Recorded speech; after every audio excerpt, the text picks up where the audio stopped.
order. And we have previously met in open session and done the Pledge of Allegiance and reorganization of the Board of Selectmen. As you can probably tell, I'm the new chair, and Ms. Braga is the new vice chair. Next, we will do some proclamations. Okay.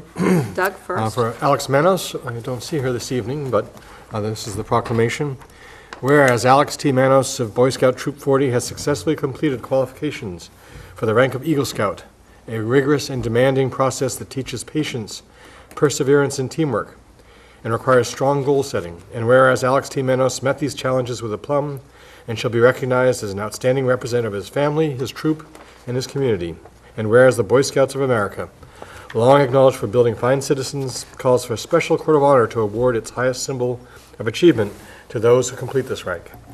And whereas Alex T. Manos is now an Eagle Scout with all its rank and privileges, now therefore we, Doug Jones, Susan Moran, Samuel Patterson, Megan English Braga, and Douglas Brown, as the Selectmen of the Town of Falmouth, do hereby declare and proclaim Sunday, June 4th, 2017, as Alex T. Manos Day. And I so move. Second. All in favor? Aye. Unanimous. Sam? And so I'm about to read a proclamation for Hale Thomas, who is sitting with us today. But before I do, I just want to say that this is really a bit of pride for me, because I've had the good fortune and the enjoyment of actually being part of the scouting activities that both of these young men have participated in.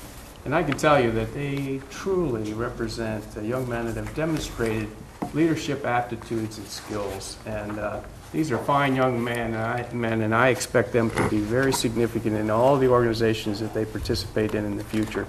So we're looking forward to your contributions as you move into adult life. It's a pleasure. Alex couldn't make it here because of a game conflict. I think it's a lacrosse game tonight, yeah. Yes, and I was shared, that news was shared to me, with me by Mrs. Thomas as we were coming in. So it's my pleasure then to read this proclamation. Whereas Hale A. Thomas of Boy Scout Troop 40 has successfully completed the qualifications for the rank of Eagle Scout, a rigorous and demanding process that teaches patience, perseverance, and teamwork, and requires strong goal setting. And Hale Thomas met these challenges with aplomb and shall be recognized as an outstanding representative of his family, his troop, and Falmouth. Whereas the Boy Scouts of America, long acknowledged for building fine citizens, calls for a special court of honor to award its highest symbol of achievement to those who have completed this rank. And whereas Hale Thomas is now an Eagle Scout with all its rank and privileges, now therefore we, Doug Jones, Susan Moran, Samuel Patterson, Megan English Braga, and Douglas Brown, as Selectmen of the Town of Falmouth, do hereby and proclaim Sunday, June 11th, 2017, as Hale Thomas Day throughout Falmouth. In witness thereof, we have hereunto set our hand and caused the great seal of the Town of Falmouth to be affixed. So congratulations.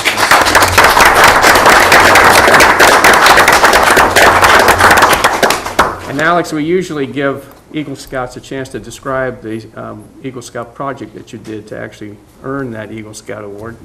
Would you could take a minute? Yep. Yes, please, to the You have podium. to use the mic because that's the only way that people at home can hear you. Oh, okay. All right. So my project was at T-Ticket Park, and the park was recently purchased by the 300 Committee. It used to be Joe's driving range. And there's a little garage, barn, shed type building tucked away in the corner of the property. And you may or may not be familiar with what it looks like, but it's just hidden kind of behind a couple of big trees. And so as you pull down the newly paved parking lot into that garage, it's an area where used to be used for storage for the range, and was at the time I found it used for materials for the 300 Committee that they use on their properties. And so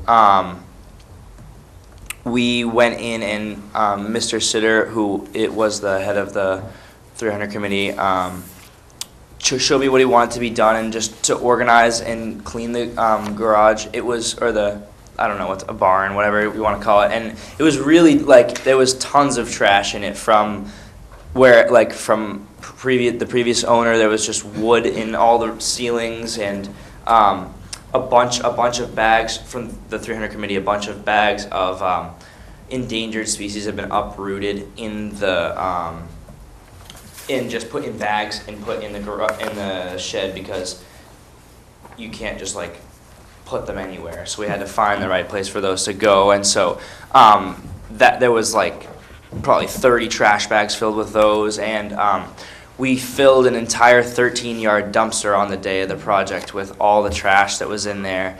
And with all that trash, we reused as much of the wood as possible, the lumber in there, for hanging up all the tools.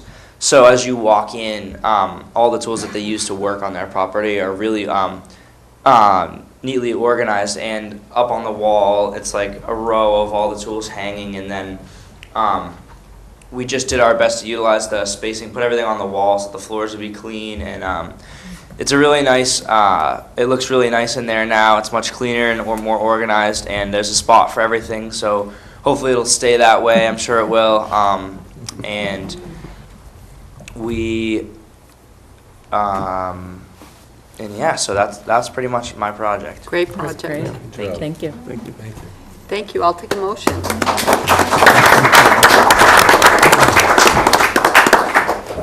So moved. I'll second. All in favor? Aye. Congratulations. Thank you. As to, I'll bring these. we have to sign it too, so. Oh, yeah. So as to announcements, I'm sure most have heard that all 4 questions did pass on the vote.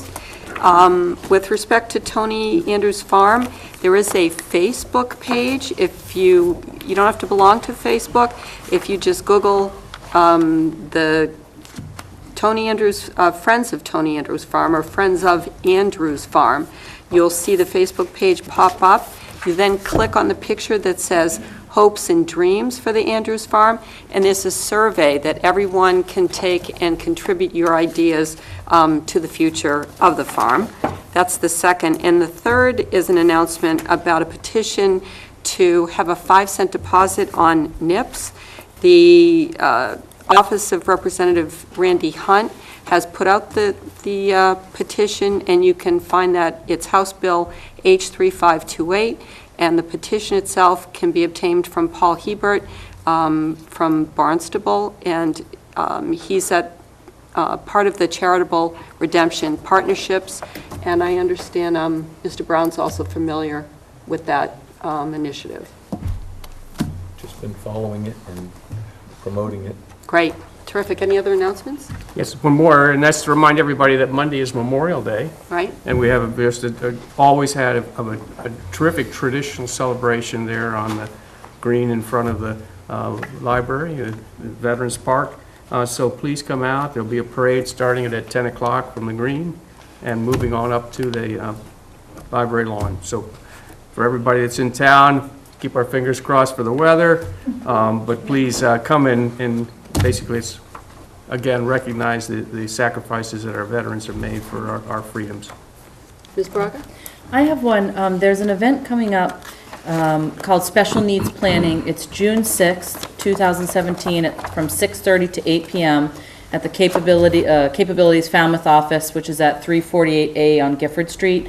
And it is going to be run by its Capabilities, and then another nonprofit that is run by actually a member of our town's Commission on Disabilities, Bob Mascali, who's a new member, but who has over 35 years' experience in the area of special needs. He's an attorney. He worked for the state of New York for a while. And they're going to really focus on individuals with special needs and their caregivers, and how do you make sure that your loved one will continue to get the care they need if something happens to you. And so they're going to really look at some very practical planning issues. It's free. You just have to register just to RSVP so that they know how many people to expect. And I think it is there's more information about it at the Capabilities website, but if anybody's here afterwards and wants the information, I'll put a copy up as well in the announcement board at the front of Town Hall. But really a wonderful free service for folks who are concerned about that issue. So.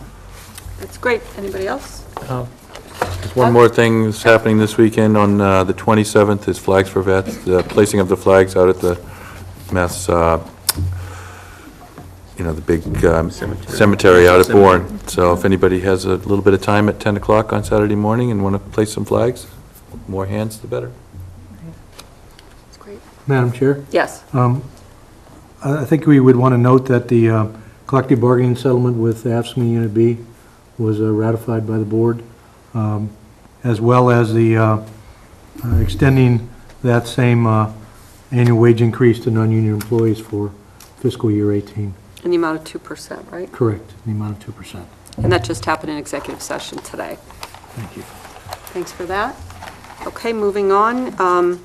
We'll take public comment. If anyone has a comment on an issue that's not on the agenda, this is the time when you can speak for 2 minutes, as long as you do not reference any specific individuals.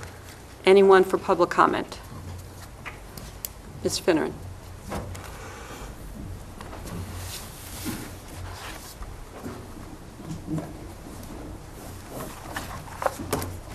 Mark Finneran, Precinct 6. I'd like to comment on part of the litigation report, which is an article I passed in town meeting several town meetings ago. I finally actually acquired the complete report through a Freedom of Information Act. But there's a listing in here. It has no date of entry, but it relates to another article I passed in town meeting in 2012 regarding a solid waste manager. And at that point in time, I showed how 104 100-yard containers of scrap metal left the waste management facility and the town received no money. I also showed what the going rates were for that metal and joined a couple of business briefing reports to get the actual data. And the stuff was going for $450 to $500 a ton at junkyards and $700 in Providence. For these 104 100-yard containers of scrap metal, according to this, the town received $2,026.65.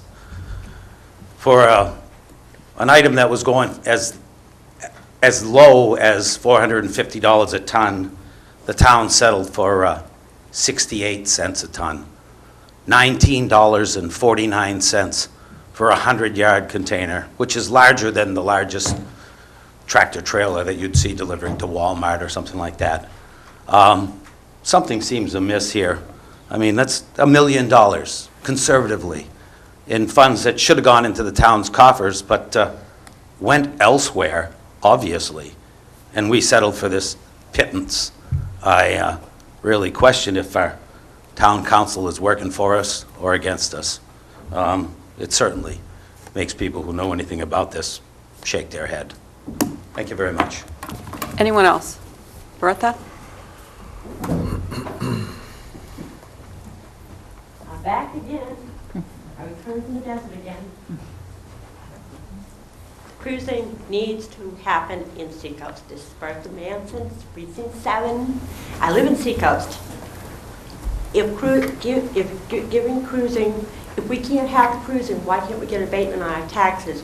And the association, the Seacoast Shores Association, does not provide cruising details to the residents of Seacoast Shores Boulevard.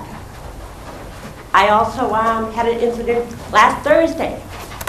My house was, somebody was ransacking, trying to get into my house on Pershing Drive.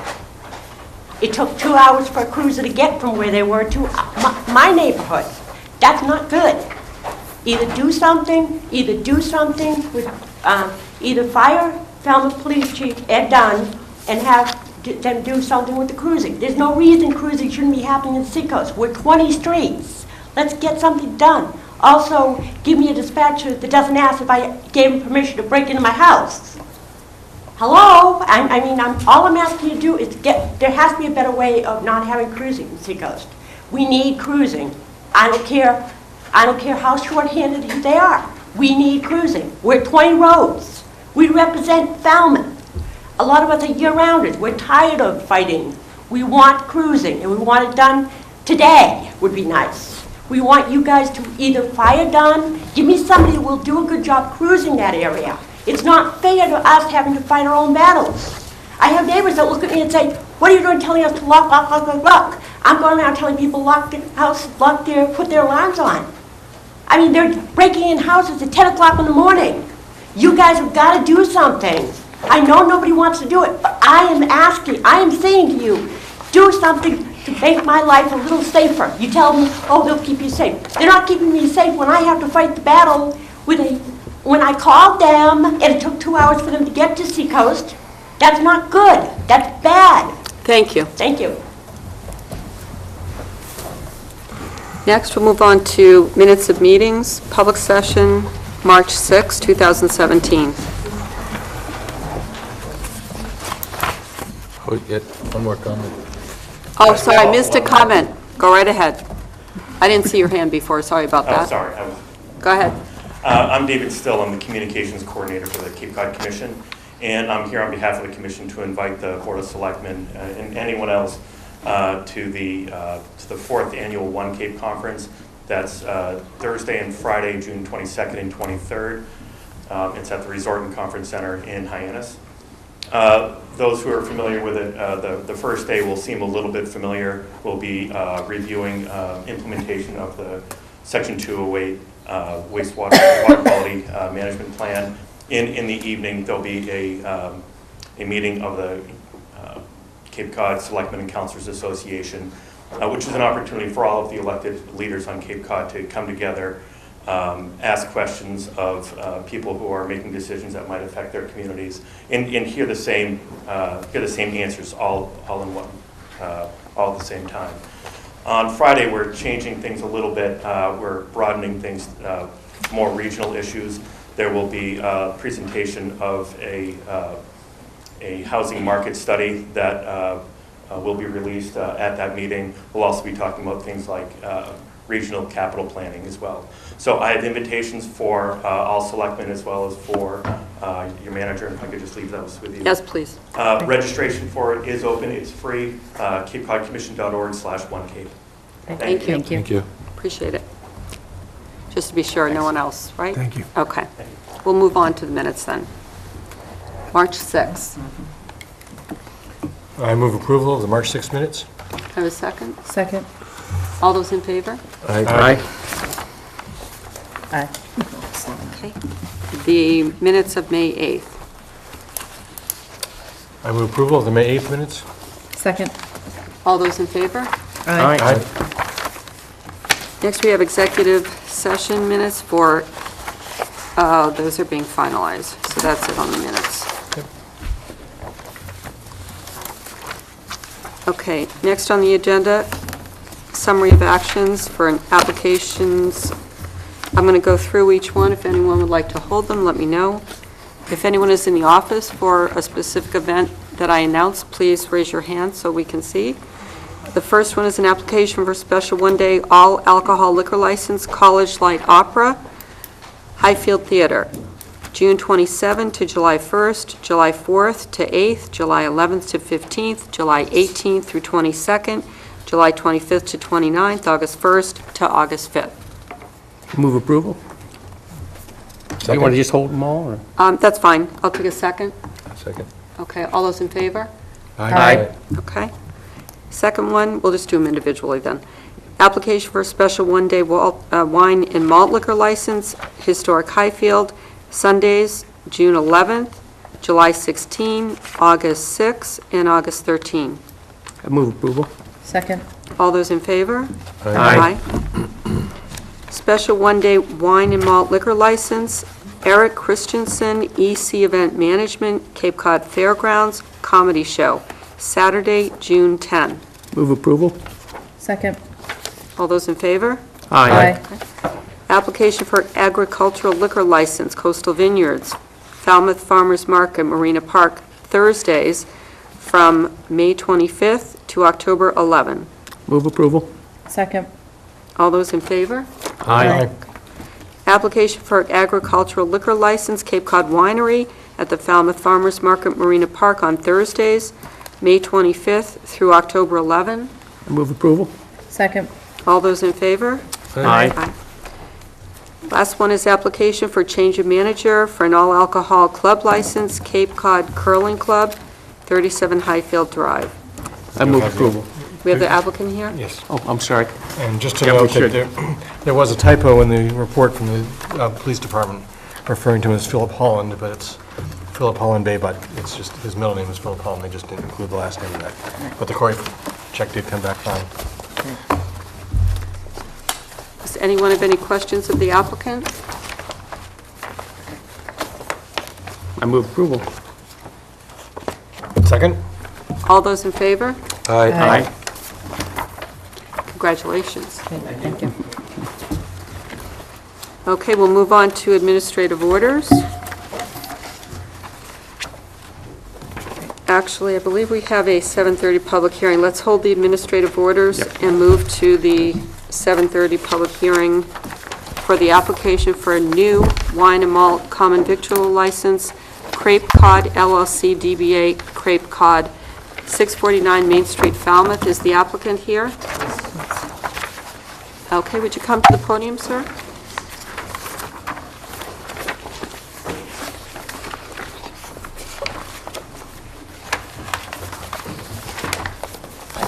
Thank you. Would you introduce yourself? Yes, Jafar Shabarbi, co-owner with my wife of the Crepe Cod Thank you. LLC, yes. All right, let me read the notice. Notice is hereby given under Chapter 138 of the General Laws as amended that Crepe Cod LLC, DBA Crepe Cod, has applied for a new wine and malt common victualler liquor license located at 649 Main Street, Falmouth, Mass. A hearing will be held in the Selectmen's Meeting Room, Falmouth Town Hall, on Monday, May 22nd, 2017, at 7:30 PM on the above application. Thank you.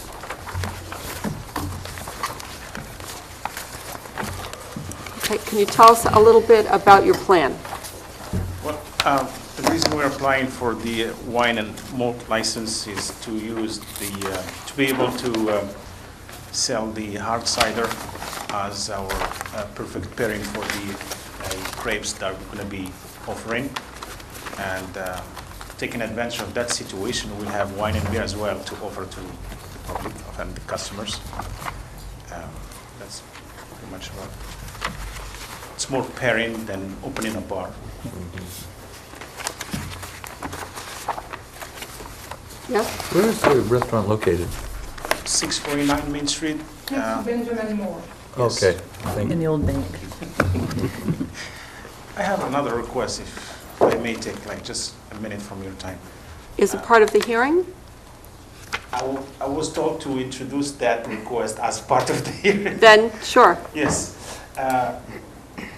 Being that the summer is coming, we have an indoor seating. We were thinking or asking if we may set up a couple of picnic tables for walk-ins or people who are walking or bikers to stop by, because we're going to be offering takeout. They can, order their, crepes and just sit outside. We're not serving outside, nothing, no beverage or alcohol will be served outside, but just for people to be able to enjoy the takeout and sit down and enjoy the view during the time that it's nice. Sorry. We'll be having also some smoothies and gelatos. Thank you, but we have to take it for the microphone because of the TV at home and one at a time. Thank you. Yeah, exactly. Swear in, by the way? Okay, thank you. So unless the town manager has a different understanding, I think that might be part of a separate request. I'm not sure we can add seating or outside at this. Here, just a minute. Yeah, my understanding would be that you can't accommodate it as part of this request, although town council is with us, Madam Chair, and maybe Mr. Duffy would have a different opinion as to whether a request to add picnic tables outside this restaurant, Mr. Duffy, would be something we could entertain under an application for a new wine and malt common victualler license. It was not part of the original application. I don't know that it could be entertained unless you think it's de minimis, perhaps. Well, you license a particular premises, and the premises is described in the application, and I believe that referred to in the notice, so if there's going to be a change, I think you come back. Is it potentially different if it's not being waited on there? It's just a table that people can go and sit at as opposed to I think it's where, I'm not sure about that. Okay. I mean, it may be something they don't even need But a nevertheless, request. it's the premises you're licensing, and that is specific to the license, and I think that has to conform to the application. May I ask a question, though? In the application, is there anything that addresses, I don't see in our category, I mean, in our pile here, but is there anything that actually lays out the layout of the restaurant? No, that's the That's what I other was issue. looking I mean, for. it We could don't be have a parking sketch. lines right there, we don't know. All right, so I think that we'll just take the request that's before us on the agenda. However, that doesn't mean you don't come back and make that a separate request, okay? Sure. Yes. Does So- the- Go I'm ahead. sorry. I was going to ask for questions. I don't have any questions. Well, I was just going to suggest, I think we need a sketch to show where the picnic tables would be, and also make sure that you don't plan to put them in the sidewalk, we have to keep the sidewalk clear. Right, it would be where the grass is in between the wall of the restaurant and the sidewalk. There's like a part that is just, like a little grass area. You can put like a ton of tables, and that's it. Okay. Or benches. Or benches, not even Yeah. tables, just for people Yeah. to sit down. We have a lot of people coming already knocking at the door. We're not open, but they have strollers, they're walking. And if we do some crepes to go, smoothies, and a lot of pastries, also, sweets, we can also eat outside with children. Makes sense. If you come back to the town manager's office, they can direct you as to what's needed to come back, probably a diagram would be helpful. Ms. Braga? I was just going to move approval of what's before us today for the license. Second. The public? We need- Okay, yeah, we before need- that, oh, we'll yeah, just we have take to close the comments hearing, from the too. So I move to close the hearing. Oh, but But we'll Do you want to just, ask if there's any public Yeah. we'll comment? take public comment in advance? before that if we would.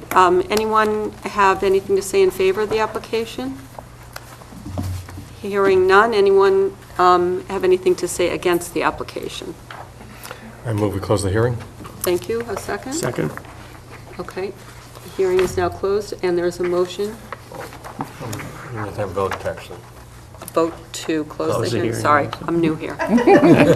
Okay, I'll take the vote to close the hearing. Aye. Aye. Unanimous. Next. Now I would move approval. Second. All those in favor? Aye. So this part is approved, and just come back for the second part. Thank you. Okay, thank you. Best of luck. Thank you. When do you anticipate opening? That's the question mark. Yeah, tomorrow we have the last visit. Great, These are for you. great. Good luck.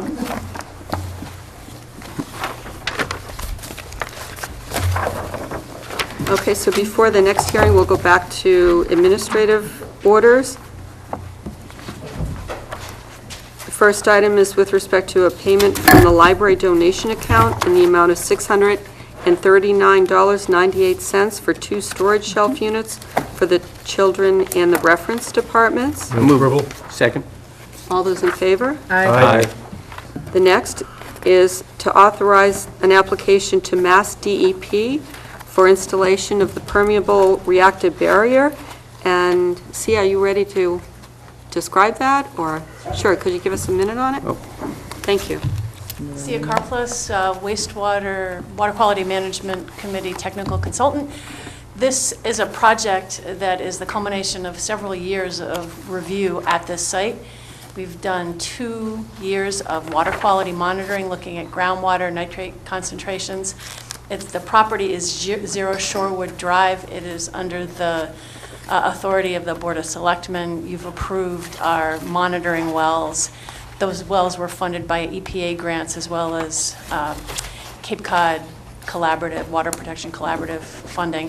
We've gotten reports on those, and the nitrate levels are high. As expected, it's probably groundwater that has been sort of influenced by the entire upper watershed. So we're very optimistic that a PRB here will have good water quality benefits to the head of that estuary, which is impaired. It's in the, I'd say, it fits nicely with the grant application. We think we have good match capabilities. The Water Quality Management Committee voted to request that $52,000 from Article 17 be used as part of the match, as well as their staff person's administrative and management time to oversee the project. and some in-kind from Water Vision, Trislo Associates, who is the the groundwater monitoring contractor for the EPA, did the work for that project, so is familiar with the site. So we're hoping you'll agree that we should, and the Finance Committee has reviewed the application and concurred that it's a worthwhile grant application. Any questions from the board? And do we have a motion for the town manager to execute the request? So move. Second. All those in favor? Aye. Thank you, very helpful. Thank you. Appreciate it. Thanks.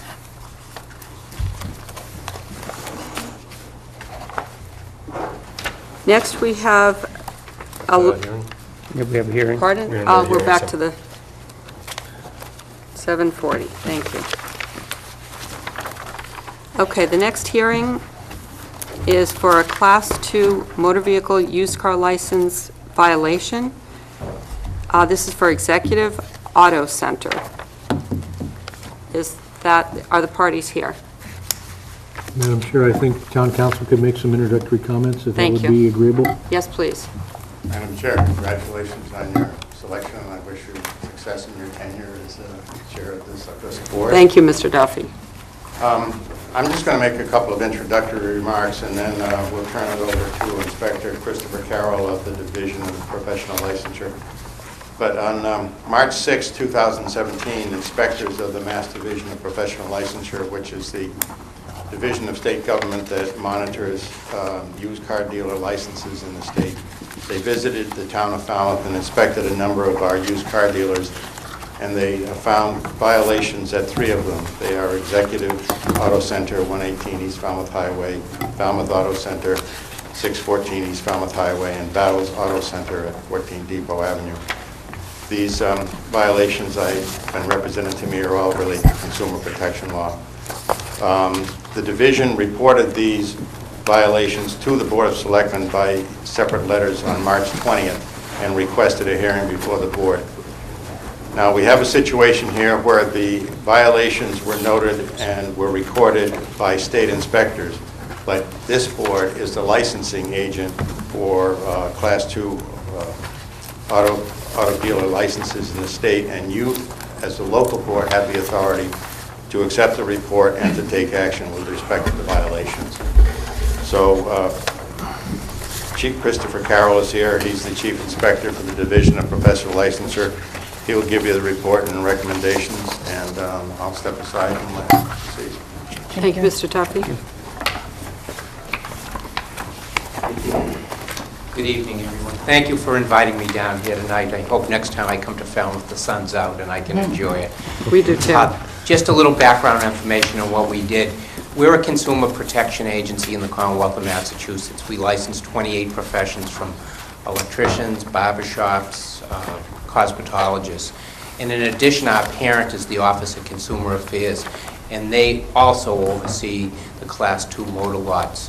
So what happened was, last year the governor took a deep interest in the Class 2 motor lots and wanted us to go out, meet the individuals, go out to the lots, do consumer inspections, and offer our services to every 351 municipalities in the Commonwealth. So we broke it down. We've been to the Cape, we've been to Pittsfield, and I have to say about the town of Falmouth, everyone has been super.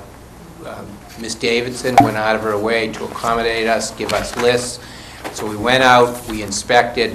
I'm happy to say that what we found in the lots in Falmouth were consumer sticker violations. In other words, there's a consumer doctrine that goes on the side of the car. It protects the consumer, and it also protects the used car license owner with all the disclosures.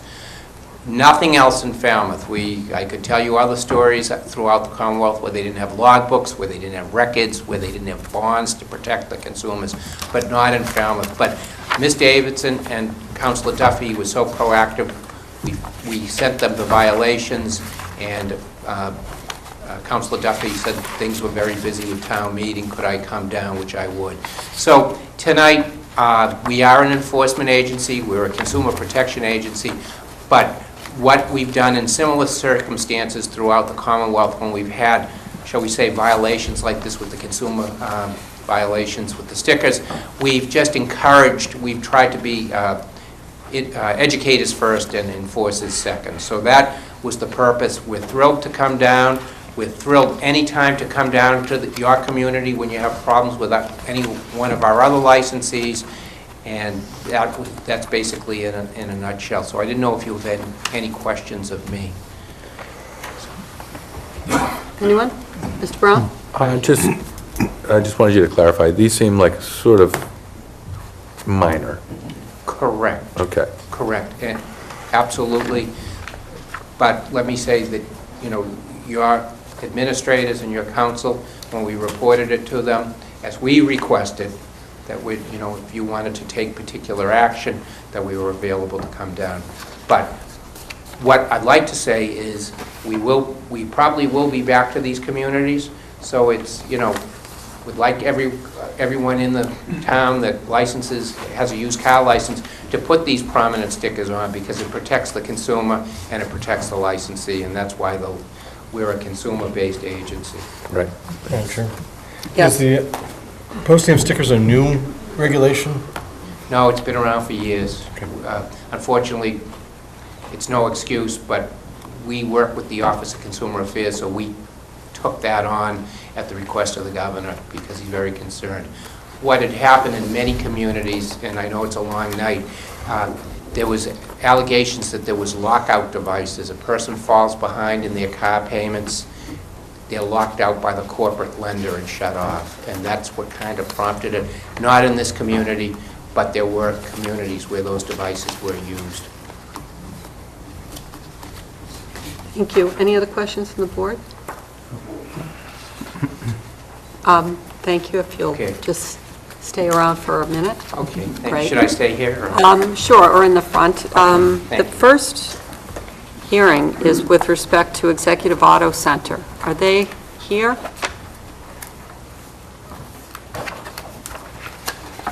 The second one is... Do we need to do each one individually as a closed hearing and make a decision? I think so. Yeah, if they're not here, I guess the first issue would be whether we give them some more time, or... I don't think we need to. I don't think you're required to, but I think you'll need to see if anybody has any comments, and then close the hearing. And All right, so with respect to the first one, it's Class 2 motor vehicle used car license violation under Chapter 90, Section 7N, 7N and a quarter, General Laws, Chapter 140, Section 58 and 62, 201 CMR 11 and 940 CMR 5 for Executive Auto Center at 118 East Falmouth Highway. The violation is failure to post warranty stickers on 10 vehicles. I'll just, for the last time, call the party to the podium if they're here. Okay, seeing they are not, what would the board like to do? We see if there's any public comment. Go with that? Okay. Would anyone like to speak with respect to Executive Auto Center? Move we close the hearing? Second. Okay, by roll call? No, just, okay. The vote, please, to close? Aye. Okay, it's unanimous? Okay, I move that we give them a warning and file that the violation has occurred. I second. All those in favor? Aye. Okay. And file the violation. Okay, we'll start the next, so, and that's... Open the hearing each individually. Okay, and then open the each, okay, so we'll move on to the next agenda item, which is Class 2 motor vehicle used car dealer license violation with respect to Falmouth Auto Center under General Laws, Chapter 7N, 7N and a quarter, General Laws, Chapter 140, Section 58 and 62, 201 CMR 11, 940 CMR 5. Falmouth Auto Center is at 614 East Falmouth Highway, and the violation is failure to post warranty sticker on 3 vehicles. Is Falmouth Auto Center represented here? Okay. Seeing not. Would anyone in the public like to speak on this issue? I move we close the hearing? Second. Okay. On the hearing closing? Do we roll call? No, just a vote. Aye. Okay, Aye. that's unanimous.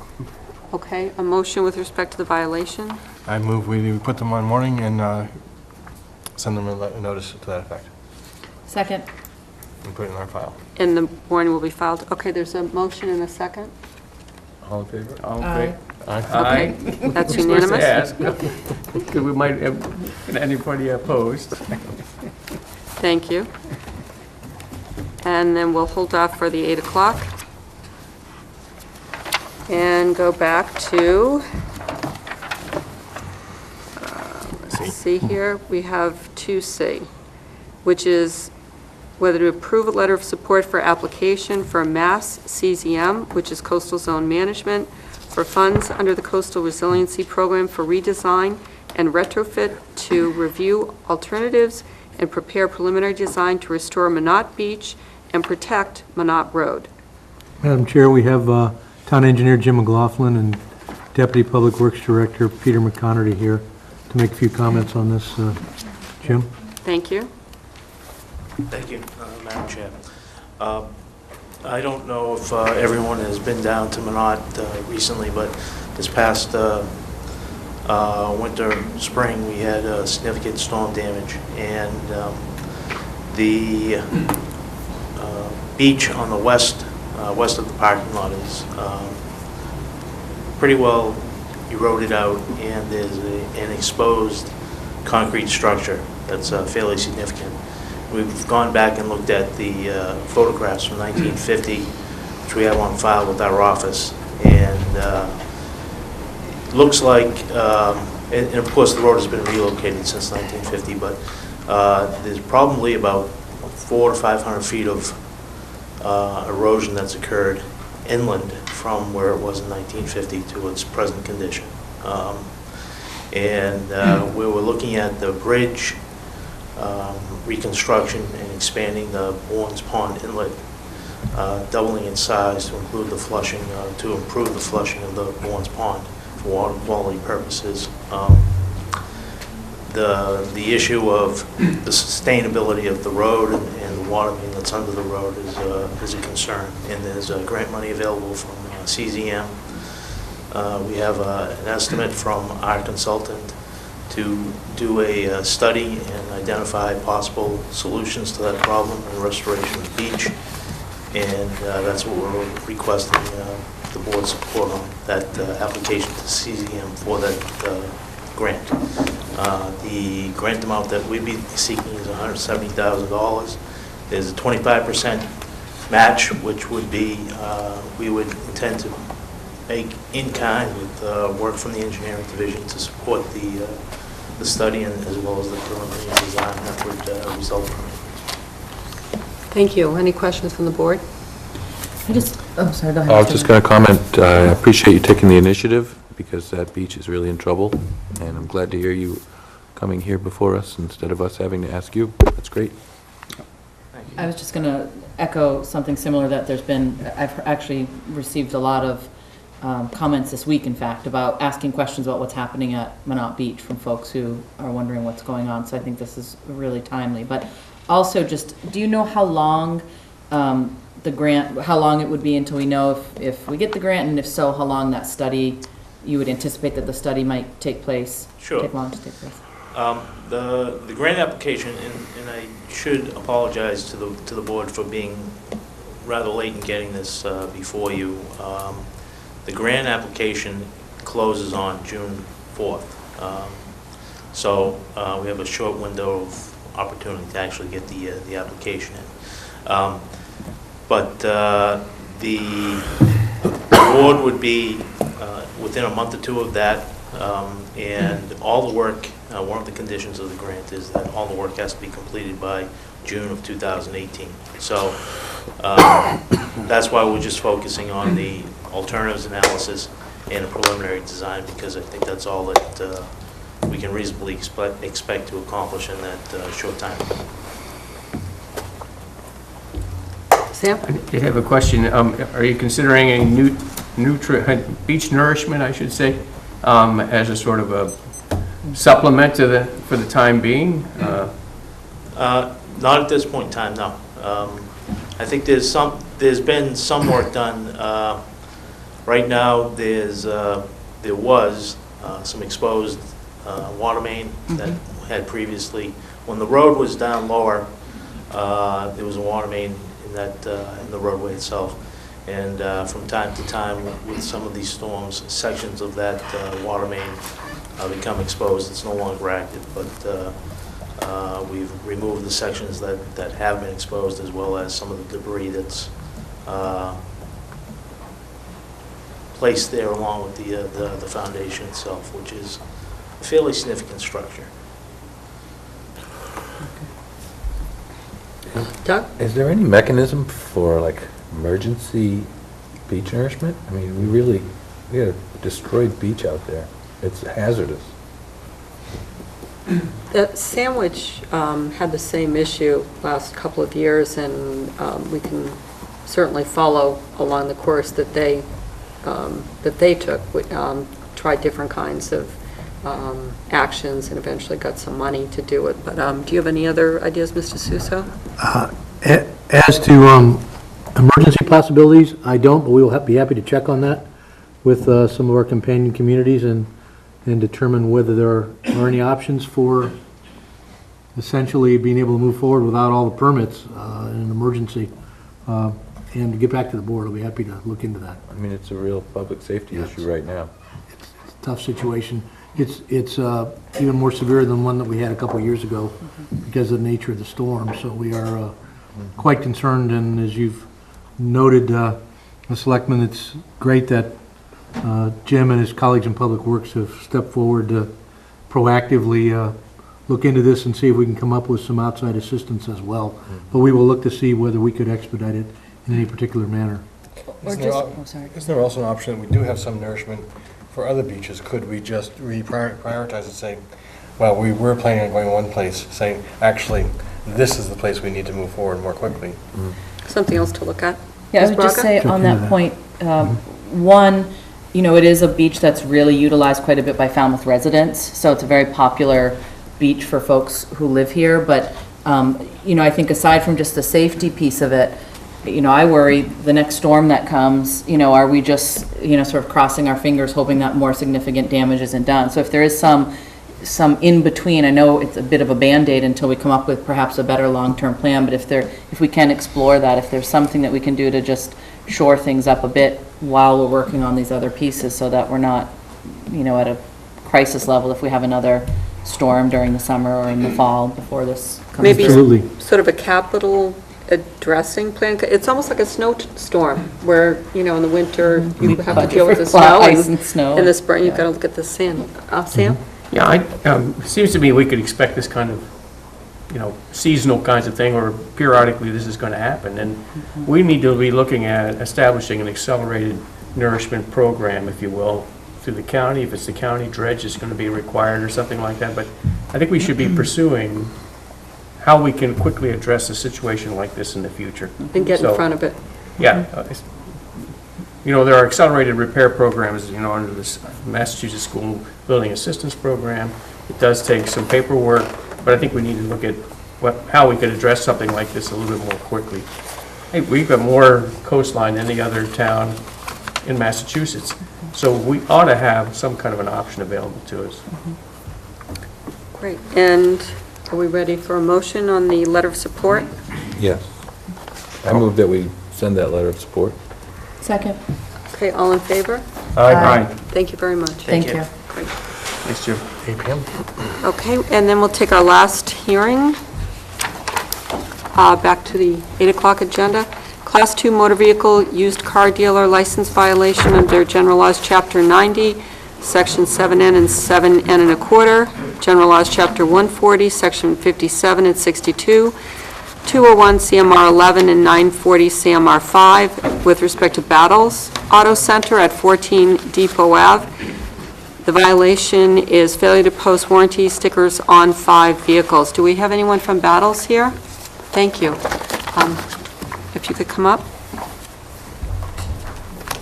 Hi, I'm Did Greg you Battles with... Thank you. Battles Introduce Auto yourself. Hi, Greg. Center. Hi. Okay, and do you have an explanation with respect to the 5 vehicles? complete oversight. It's something we pride ourselves in being good standing as a business, dealing with used car sales. We've been with Falmouth since 1959. Without a doubt, when it was pointed out, we rectified it. So I'm confident that if the inspectors come through again, we welcome them and we'll get a clean bill of health. Thank you. Thank you for being here. appearing. Thank you for offering that. Appreciate it. Any questions from the board? Any questions from the public? Okay, I'll take a motion to close the We'll hearing. close the hearing. Second? All those in favor? Aye. Okay. And what's the board's pleasure, since the... I move that we put them on warning and file it, and as we did with the other two. Second. Okay. All those in favor? Aye. Thank you. Thank you for coming. Thank you, Chris. Thank you, Mr. And Hickey. again, we have the 28 professions, so if anybody ever needs any assistance, feel free to contact us. Thanks for coming. Thank you. Appreciate it. Sorry about the weather. Thank you. Okay. Now we're back to the fourth item on administrative orders. To authorize a grant application for CZM Coastal Zone Management Vulnerability Assessment Grant. Mr. Suso, is there anyone here to speak for that? Madam Chair. The board may recall you recently approved proceeding with what was called the MVP program. The state is in a transition period with the vulnerability assessment process. Bless you. Thank you. And as Selectman Brown has noted on more than one occasion, this vulnerability assessment is something that is of great importance and certainly been discussed with this board and also the planning board in the recent past. And we are pleased to be moving forward with the MVP process. However, more recently, it came to our attention that there is a possibility that the state may still be a window cracked to allow the appropriate certain communities to apply for vulnerability assessment grants as they had in the past. And we've been in touch with the consultant, Woods Hole Group, as to that we've worked with in recent years as to proceeding with that.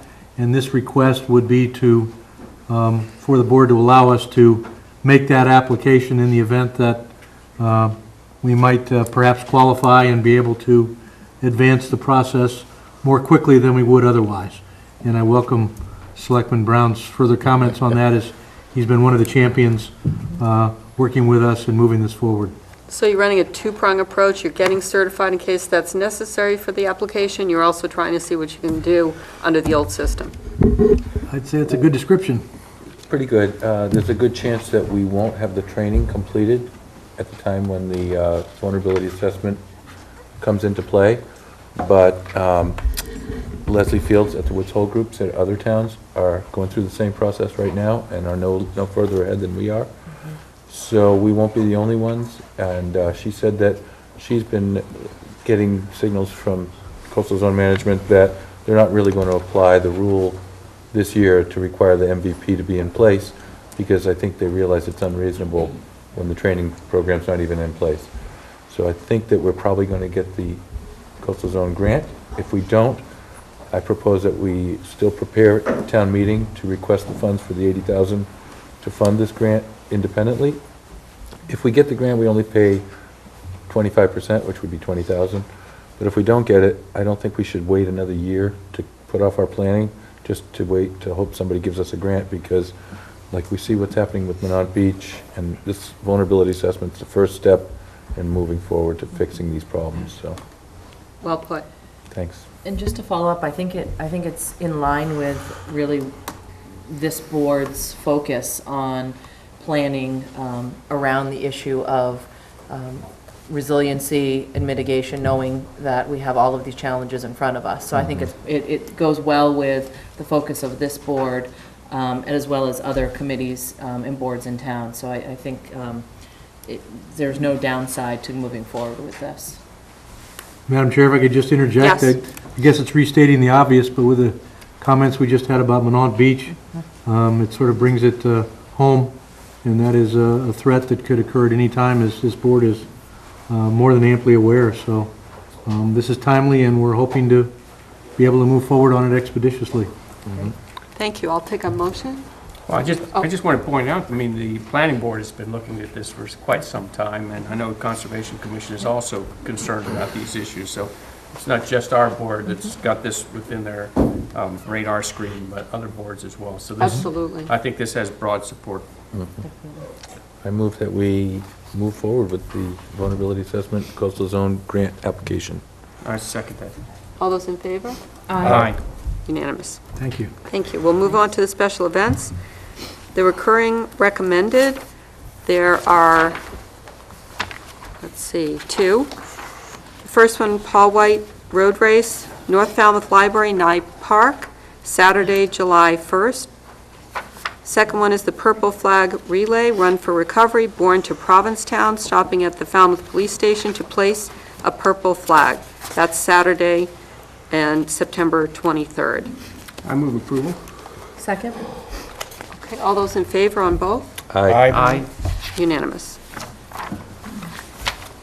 Okay, moving down, the next is to present a vote with respect to joining the Cape Light Compact Joint Powers Entity. Mr. Suso. Thank you, Madam Chair. Board members will recall we had a presentation at your last regular meeting regarding the change in structure from the original Cape Light Compact to the Cape Light Compact Joint Powers Entity, and the legal structure is changing for convenience and strongly recommended to be a more efficient organization as a result. And several of our neighboring communities have weighed in and already agreed to join, and this vote would be required in order for the town of Falmouth to follow their lead. I would so recommend. I move that the Board of Selectmen vote pursuant to General Laws, Chapter 40, Section 4.5, as follows. 1, to join the Cape Light Compact Joint Powers Entity. 2, to authorize Julian Suso to execute the Joint Powers Agreement of the Cape Light Compact JPE, subject to final review by Town Council. 3, this is where we have to choose who the Town Director and Town's Alternate Director. Would your suggestion be that these are not our representatives, but would be you and Mr. Johnson-Staub? I would say at this point, or designee, Okay. if that would be the wishes of the board. And to Correct. appoint Julian Suso as the Town's Director, and his designee as the Town's Alternate Director of the Cape Light Compact Joint Powers Entity. And 2, to take any other action necessary or relative thereto. Second? All those in favor? Aye. Aye. Next on the agenda is the Water and Wastewater Monthly Report. Mr. Jack, are you here? Yes.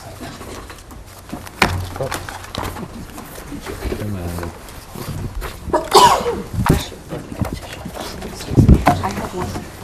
I'm going to blow my nose. Okay.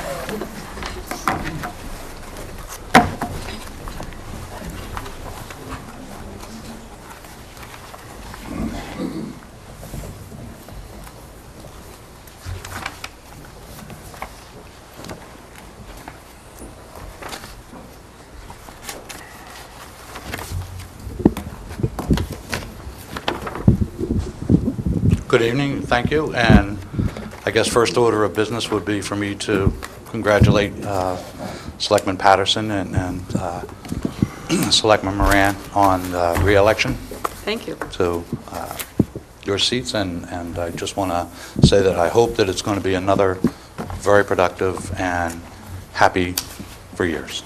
So, Thank you very much. We do too. So here we are in May.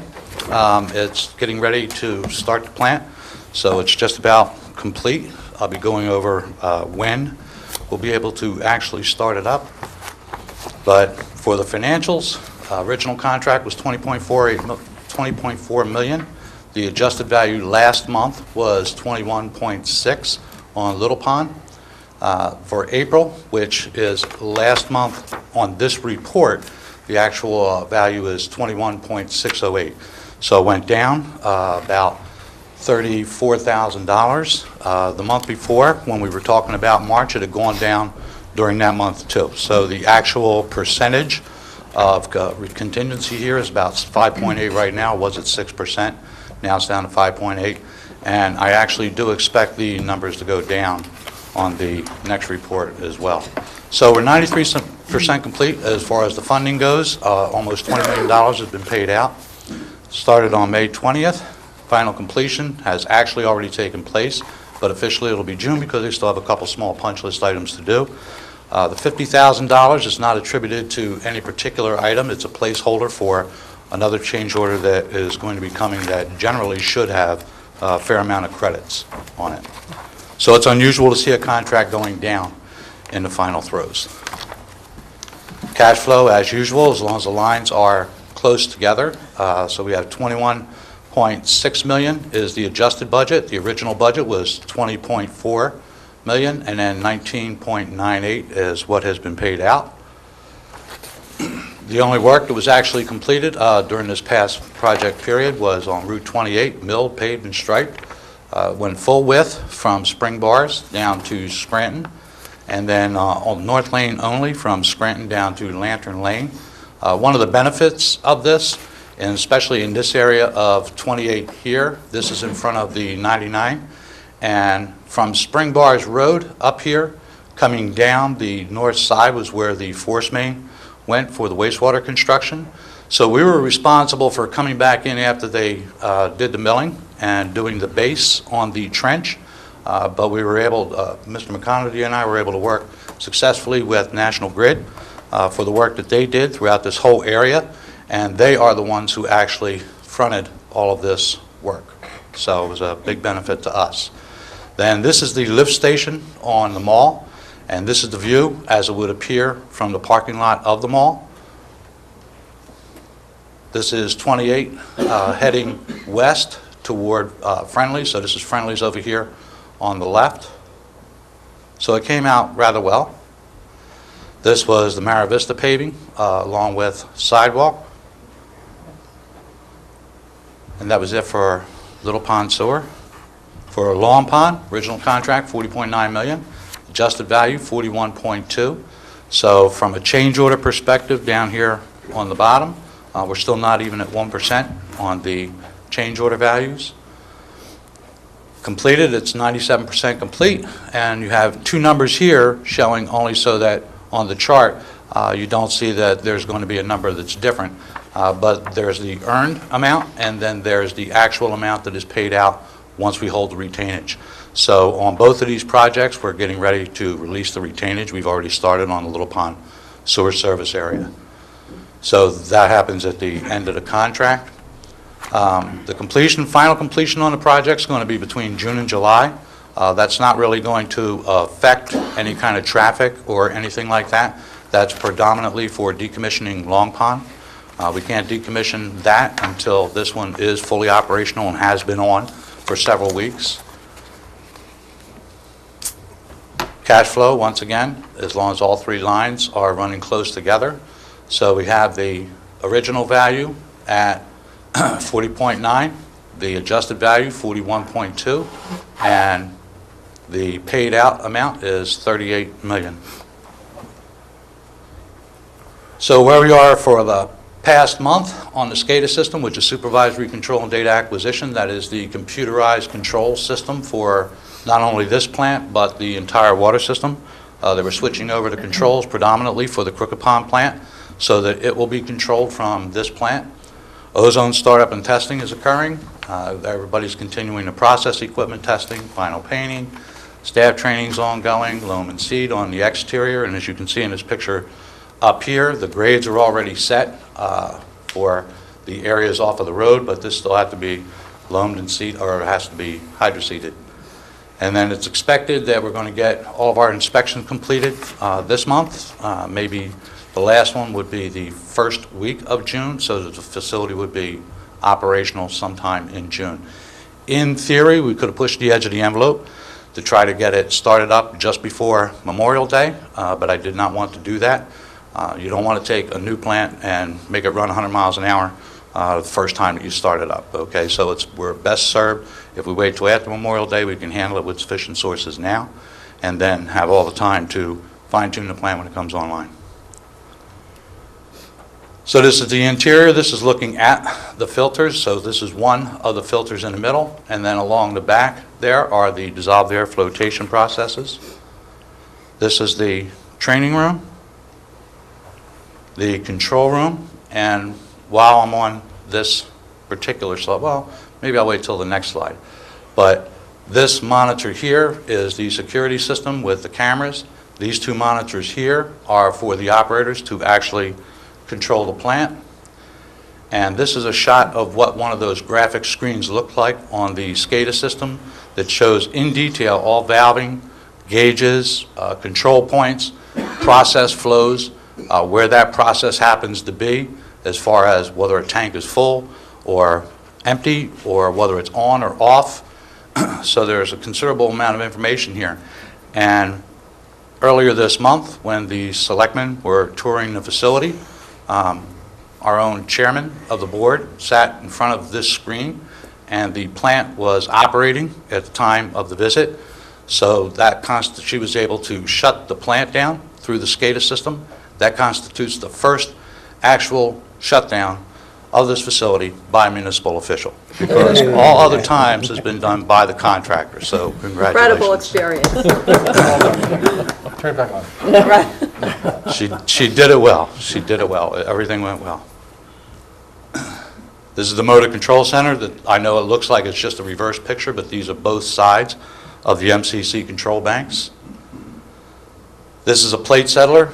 This blue piece that you see here extends upward about 4 feet from the grating, but that's actually a 2-story large device. This plate settler replaces the old conventional sedimentation basin, which would have been a very large swimming pool, where materials would have been, water would have flowed into that basin, and then the materials that would settle out would have to do so over a period of time as they migrated through the contact chamber. So this unit itself replaces an entire tank system, and it's called an inclined plate settler. So it accelerates how fast materials are able to settle out of the water. So this picture on the right is actually looking at this area here from the top directly down into the unit, and you can see inclined plates here on the right-hand side. This is the laboratory area. And they're not the same corner. I know they look similar, but they're actually different corners of the room. This is the front entrance to the building. Landscaping hasn't been completed yet. This is the garage area. The new sign in front of the plant. And this is the overview, recent overview. So here on the left, these two large basins here, there's one here and one here. These are the residuals basins. They're 800,000 gallon basins. We only use one at a time. And the plant backwash water and DAF residuals go into those ponds. They're lined so that no water can escape beneath them into the watershed, and then periodically they'll get cleaned out. We switch over to the other basin. For the clear supernatant water that comes off the top, that goes back here into an infiltration basin, and that one can recharge the aquifer area. This was the 800,000 gallon tank that we've been seeing for the past several months that was under construction, and now it's underground. So this is all loam on top of the tank, and then that'll be grass growing on top. And back here in the corner is the raw water pump station. And that's it. It's really an amazing feat of, I mean, thanks to the prior board of, you know, really moving this project forward, into town manager, your staff. It's really absolutely state-of-the-art. And coming in on budget, on time, I mean, that's the trifecta. Can you real-time, again, coming online? I know right now I see, you know, on Facebook, East Falmouth, Brown Water. I mean, if you could just give the scenario just as it slowly comes on and as the water mixes and gets out there. It's kind of always the question, which comes first, the proverbial chicken or the egg. We have an antiquated transmission and distribution system. The Main Street water main is 1899 vintage. The plant that this is replacing was built in 1898. So the plant was built in 98, this main went in 99. So it's a fairly old system. This is the main that we're going to be looking to replace with a 16-inch main. So back in that era, the mains were unlined, so they can be subject to tuberculation, which is interior deposit similar to tuberculosis that closes off the alveoli of the lungs. That can close off the diameter of a main. And then it also forms rust deposits, and those rust deposits periodically, seasonally and based on disturbances of the system, can get stirred up and cause problems. We have a lot of dead ends in the system at the far extremities that would need to be resolved. But that being said, that's the distribution system, and I think the town has done a tremendous job over the years. A few years ago, we put $6.6 million into the transmission system alone. So that was to move large volumes of water through new, clean pipes, okay, to the far reaches of the town. So we went down 28, we went down Woods Hole Road, right at the intersection of Terhune. The hospital lights, we put in new mains through the intersection there, so we've done a considerable amount of work there. As this plant comes online, the other plants would be the Crooked Pond plant. Crooked Pond plant is 2.5 million gallons a day, has the Coonamessett well at 1 million gallons a day, the Crooked Pond well at 1.5 million a day, both of which are piped into that plant. It's a manganese green sand plant, followed by activated carbon absorption and preceded by aeration. Therefore, the quality of that water coming out is extremely high quality water, as will the water on this plant. The only remaining sources that we have beyond that would be the Mayor's Pond well, which is 350,000 gallons a day, so it's not a high yield well, but it's only treated with hypochlorite and pH adjustment. And then the Fresh Pond well, which is 800,000 gallons a day, and that's not one of our highest yield wells. Those are groundwater sources, and generally speaking, the water quality is relatively good, but we do know we have a chlorate problem right now with the Fresh Pond well. So overall, the water quality characteristics going into the water system are going to be much better than they ever were before. And it will help to start resolve some of the distribution system issues. We're going to be able to control the characteristics of the water before it even leaves the plant much better than we were able to do before. And there's less material to actually be able to be deposited in the mains. Right now, we pump water out of Long Pond with Long Pond Pump Station, treat it with chlorine, treat it with hydroxide in order to adjust the pH and send it on its merry way. Whatever is in the water in the pond just went into the main system. This system here is going to remove all that. So the water quality overall throughout the town, this represents anywhere from 50 to 70% of our water supply, depending on the season. The next largest volume would be the 2.5 coming from the Crooked Pond plant. So that represents probably another 25% of the system. So the overwhelming majority are coming through two very sophisticated treatment plants.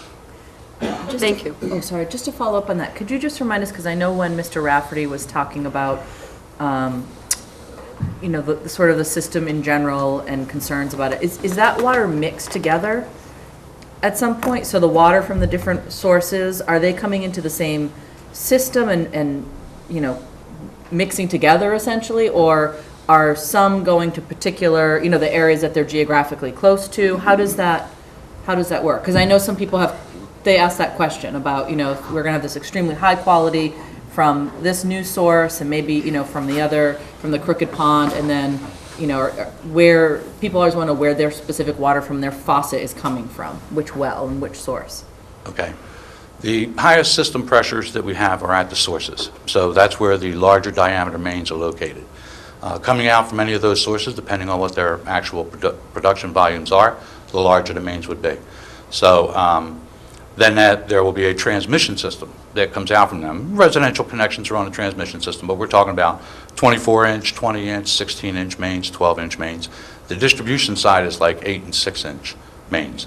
So coming out from wherever the source is, it's usually a minimum of 12 coming out. So Fresh Pond well would be a good example of that. And then that tries to connect to another transmission main. All of the system is manifolded together, all right? So nothing works independent of the other. It does blend in the system. And then you have the tanks, the elevated tanks, which fill up. They serve as the buffering devices when we have pumps running.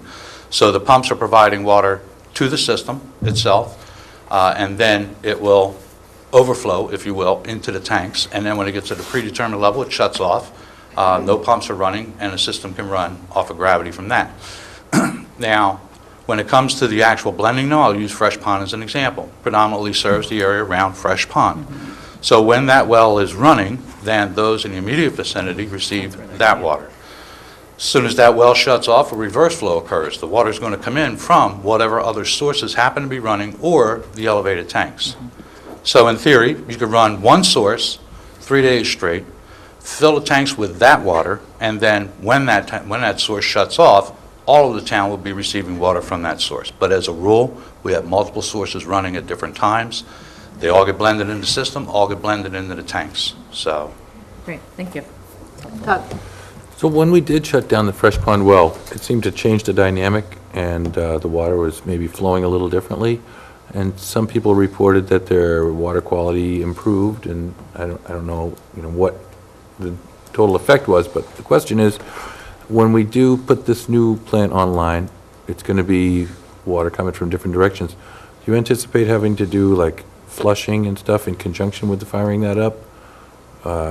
not so much in conjunction with firing it up, but for the last 2 years, Mr. Rafferty has been doing unidirectional flushing, which is a controlled flushing of shutting down key valves in order to control the flow through key mains. And that will continue on an ongoing basis every year. So this year, we'll try to accelerate that as much as possible to start cleaning up the system as much as possible. That's why I say over time, it will get better, but that will be an ongoing process. But no special actions required with the turnover? No. Okay. Thank you. If you just review the process of flushing, often initially creates more sediment in the water right when at the time of the flushing, but then ultimately will make a much better, a much cleaner transmission line. Is that correct? Right. What can occur, when I talk about tuberculation, all right, that's an oxide that is forming within the interior of the mains as a result of corrosion, and it starts to build up layers. Then you can also have different other types of scale that develop in the main.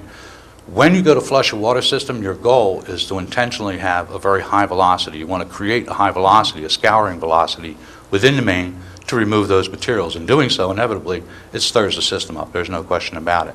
But then it removes basically 75% of the material that may be built up in a main. And a lot of it's sedimentation that occurs on the bottom of the main as it precipitates out on the bottom during the course of the year, especially in a seasonal community. We have transmission mains intended to carry a maximum peak summer demand flow, like Friday night on 4th of July weekend, all right? But then in the wintertime, all right, it's 3 in the morning at Christmas and, you know, there's no real usage or something like that. So it's hard for seasonal communities with systems like that. In the wintertime with the low flows, they have a greater tendency to develop more sediments. Thank you. Great report. Thank you very much. Questions? Mr. Finneran?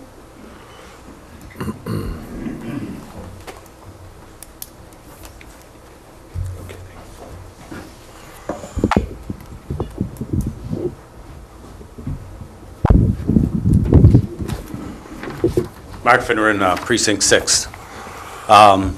2 months ago, when you gave this report, you told us you were going to give us a rundown on the condition of the water system and the hydrants, and you were going to show us pictures of constricted lines. Mr. Rafferty came and gave a report, but it was somewhat inconclusive. He said that many of the hydrants hadn't been dealt with in the last 5 or 6 years since the downturn of the economy. And granted, Mr. Rafferty hasn't been here that long, but I can give you an example. In front of our house on 98 Grand Ave, the last time that hydrant was worked on, adjusted, flushed, or whatever, I remember my son sitting out on the front steps and watching Wallace Miranda, a.k.a. Hydrant, was his nickname, because that's all he did was flush the hydrants. He was in the summer of 3rd or 4th grade. My son will be 37 in July. The reality is, and if you look at the Cape Cod Times, there was another notice this weekend, every town around flushes their entire water system every 1 to 2 years. 4 years ago, you told us you were hiring an engineering firm to give us a plan to flush the system. 4 years later, according to Mr. Rafferty, we have about 7% of this done. and there's no real, we haven't been given a date when this will be complete. This leads to unhealthy water and unsafe conditions due to the lack of hydrants. And the reality is that we've had many instances where the fire department had to go to a second and a third hydrant to find one operational. I'd just like to know how it went. We went 23 years without flushing our system. We have 8-inch mains that are constricted down to 3 inches. And when is the drop dead date that we're going to get this up to snuff like every other town around us?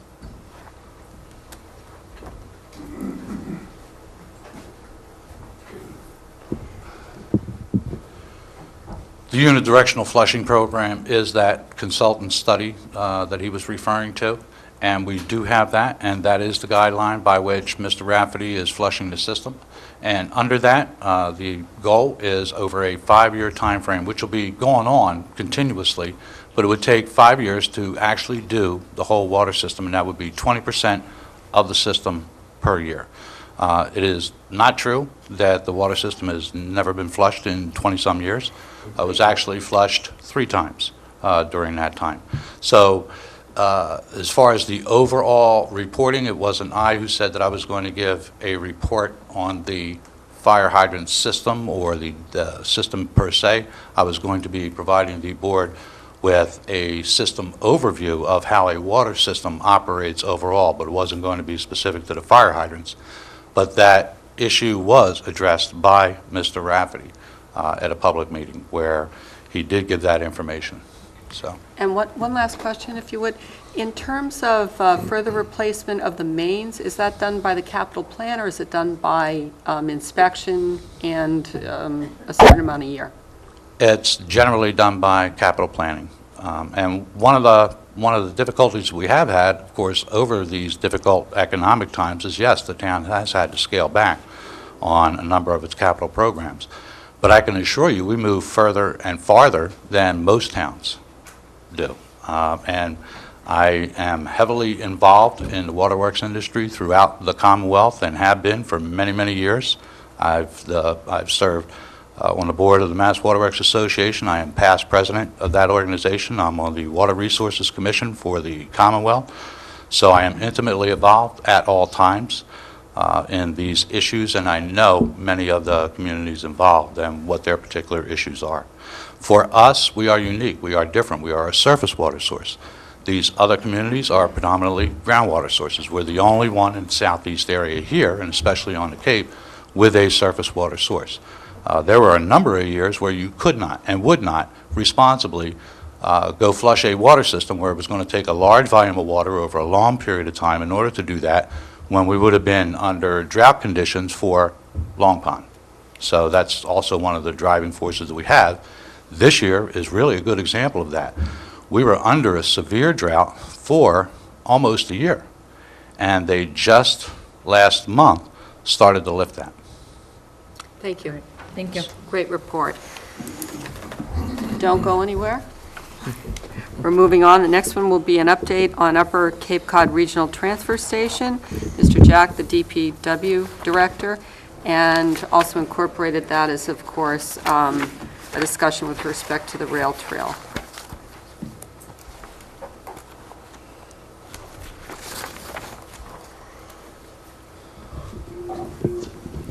Okay, I'm here this evening to provide an update on the Upper Cape Regional Transfer Station. As the board is aware, the Transfer Station Board had gone out with an RFP in order to look for possible beneficial reuse options during the period of time that the rail system and the transfer station is presently inactive. We did receive those proposals back in March. There was an evaluation period that we went through. Then we had presentations by the proponents. There were 3. One was Saltine Warrior, who was proposing to move salt, road salt, in through rail, store it at the facility for the benefit of the Upper Cape communities as well as other Cape communities. So that wasn't with regard to solid waste in any way, shape, or form, but it is a reuse, beneficial reuse option. Then there was Cavosa, who had provided a proposal for municipal solid waste operation initially, and then changing over to C&D, which is construction and demolition debris, both of which were proposed to be handled by rail. And then there was Recycling Solutions Incorporated, who had a similar type of proposal for MSW, or municipal solid waste, along with maybe some C&D and possibly recycling. So after the review was complete and the cost proposals were evaluated, Cavosa had the best proposal overall. That was a unanimous determination of the Board of Managers, and then the board voted at their last meeting to entertain negotiations with Cavosa to determine what a contract would look like. So there was no concrete vote taken at that time that was committal on behalf of the board and or the towns. I had stated multiple times at the transfer station meetings that Falmouth would certainly want to be aware of what the proposals are prior to any final award. So this is an update to that end. I expect that during next month there will be another meeting of the board where they will be wanting to make an award, and I'll be back before you at that time to determine what, if any, issues there may be and what the board's desire would be in that case. But as of this evening, there is none.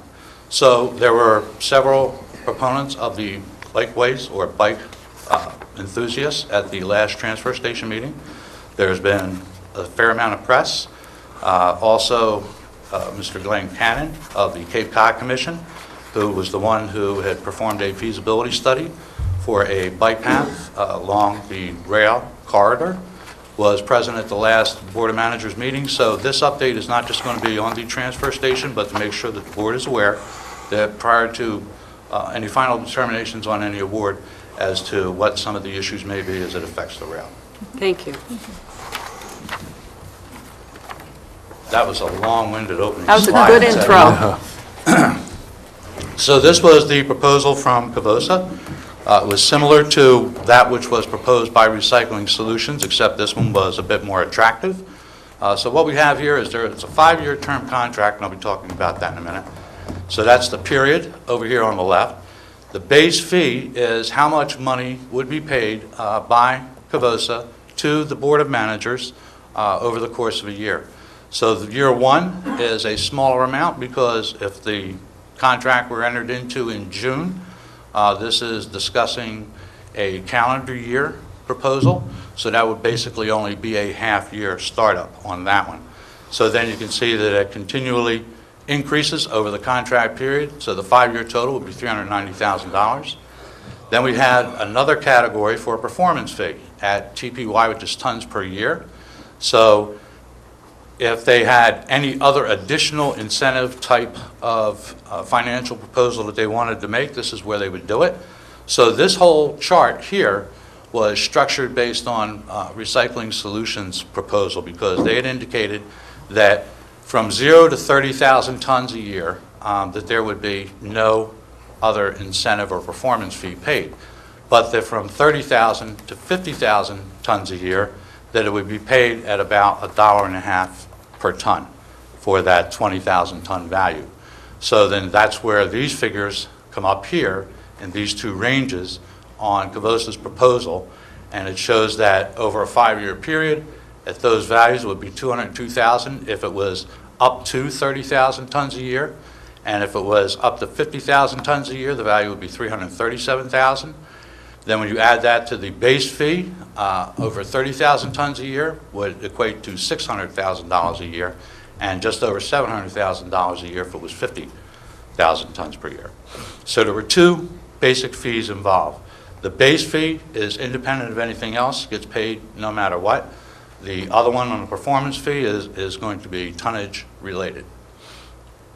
So it's a 5-year term. It's proposing to start out with municipal solid waste, which is trash, and then convert over to C&D, but that would take a permitting change on the permit for the facility through DEP. Falmouth's return on that from the cost proposal is 25% of the 4 Upper Cape towns that form the Board of Managers. It's an equally shared arrangement, so each town gets 25% of whatever it may be. So I'm using the second year number here, what that value might be, because the first year would have been a half year. So for the second year, the base fee would have been $19,500, would have been our portion, and then our portion of the performance fee would have been $11,000. So that would have been about $30,700 per year for the first year, and then it goes up with each additional year. And it was important here for the CDL test site, that's a commercial driver's license test site operated by the state police up on that facility. They had indicated a strong desire to be able to want to stay there. This proposal incorporates that and allows that to continue. So it was a good consideration. So that was Cavosa's actual proposal. Now for some background on the transfer station. It was operational back in '89. The facility itself is located on 18.9 acres of the base property, which is physically located in Sandwich. Was initially started up for rail transport of trash over to CMAS. CMAS was also created at that time. The primary intent was to reduce the truck traffic going over the bridges. Also an economy of scale, whereby the upper Cape communities could be able to get together and enjoy that economy of scale overall. The permitted capacity of the facility was and is 89,100 tons a year, but it's historically operated at something less than 50,000 tons a year. During its last year of operation, it was down around 34,000 tons a year, and generally before that, it could run around 40 to 44,000 tons a year. Became inactive on January 1st of 15. That's when each town went their separate way on their actual disposal alternatives. But since that time, the towns, Falmouth included, had indicated a desire to be able to preserve it for possible reuse in the future. Our present contract with the Bourne landfill is a 10-year contract. We're in our third year of that contract, so in theory, we would have 7 more years to go. That presumes that nothing happens with the Bourne landfill and that it's available during that time. The other towns, I know that one is going to CMAS Direct, the other one is going through ABC Disposal, and I believe that might be a 10-year contract there as well. But in any event, 7 years from now, at the latest, okay, the issue is going to be coming back to the table as to what the Upper Cape towns are going to do with the trash and the solid waste overall and recycling and CMD. So this was intended, the RFP process was intended to try to preserve that use for any future options for the town, as well as for anybody who would be operating it. So according to the Cape Cod Commission, these were 3 of the alternatives. They completed a feasibility study in April of this year, and they came up with 3 possible options whereby they were looking at the possibility of putting a bike path from Falmouth, the North Falmouth extension of the bike path, all the way up to the Cape Cod Canal through Bourne. The 3 options were rail to trail, which is physically removing the rails and putting a bike path down, or a rail with trail, and it would have at-grade crossings, so that would mean wherever the rail went over or under a road, then they would have ramps built in order to bring the bike path down to the grade crossings in order to facilitate coming back up on the other side. And then a rail with trail with new bridge crossings was to have a trail built alongside the rail, but that wherever the constrictions were for the bridges, and there were 4, and all the other crossings, that's why the total's kind of high, because there would have been a total of 9. 4 of them were water and 5 of them were other crossings over roads. But that for those areas, they would have to build, literally, a small bridge alongside the existing bridge in order to facilitate the bike path going over it. So the most important numbers here really are the bottom line totals. For the rail to trail was $9 million, 14.6 for the at-grade crossing option, and 25.4 with the new bridge crossings. I think everybody generally agrees the $25 million option is probably not an option. I know that the bike enthusiasts prefer option 1 at $9 million by removing the rail, and there are a number of others, myself included, who would suggest option number 2, which preserves the rail and also provides a bike path for the bike enthusiasts. The rails are state and federally controlled, so it's not as though each individual town has that control capability. This text here, I realize it's rather lengthy, but this was from the MassDOT Rail Director because the rails fall under the jurisdiction of MassDOT, and this memo was put out on December 15th of 2016. They identified that the Falmouth Secondary Rail, which is that rail stretch going from here to Bourne, through Bourne, is currently identified as a strategic rail corridor network connector line, and the Upper Cape Regional Transfer Station facility is on the military base. And along with that StracNet consideration, that is for the military base predominantly, that allows them to either take in and or have material leave that facility during periods of war or during times when there's a disaster that needs to be managed. The remainder of the text is a direct quote from that it's MassDOT Rail Division's intention to preserve the Falmouth Secondary Rail Corridor for future expansion and to provide rail service to existing and future customers.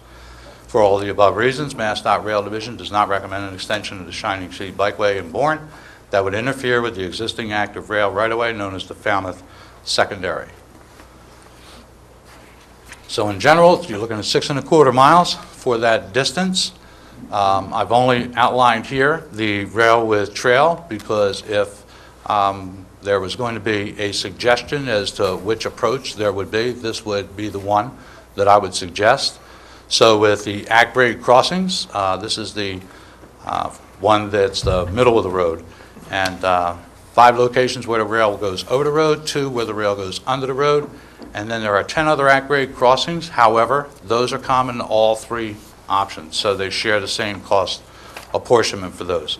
I think it's also important to note that even with the memo from MassDOT dated in December, that MassDOT does support shared use paths along the rail corridors and would support a shared use path on something like this. So this is the terminus of the bikeway, Shining Sea Bikeway in North Falmouth. So this is taken from the cross-section road up near 151. These are the existing rails over here. One of those rails is for the spur that goes off to the base. This is looking south, so this is the actual bike path here along the southern side. And if this were to go with a shared path, it would probably stay on the same side or the west side of the track system. These 2 rails only extend probably 1,200 feet north of that intersection. Thereby, it becomes 1 rail. So this Cape Cod Commission status is to where it is now. They completed a feasibility study in April of this year. They outlined actually 4 options, okay, but one of them is linked to one of these 3. Rail to trail, which is the removal of the rail. Rail with trail, which is the at-grade crossings at $14 million. And then rail with trail for the new bridges, that's a $25 million option.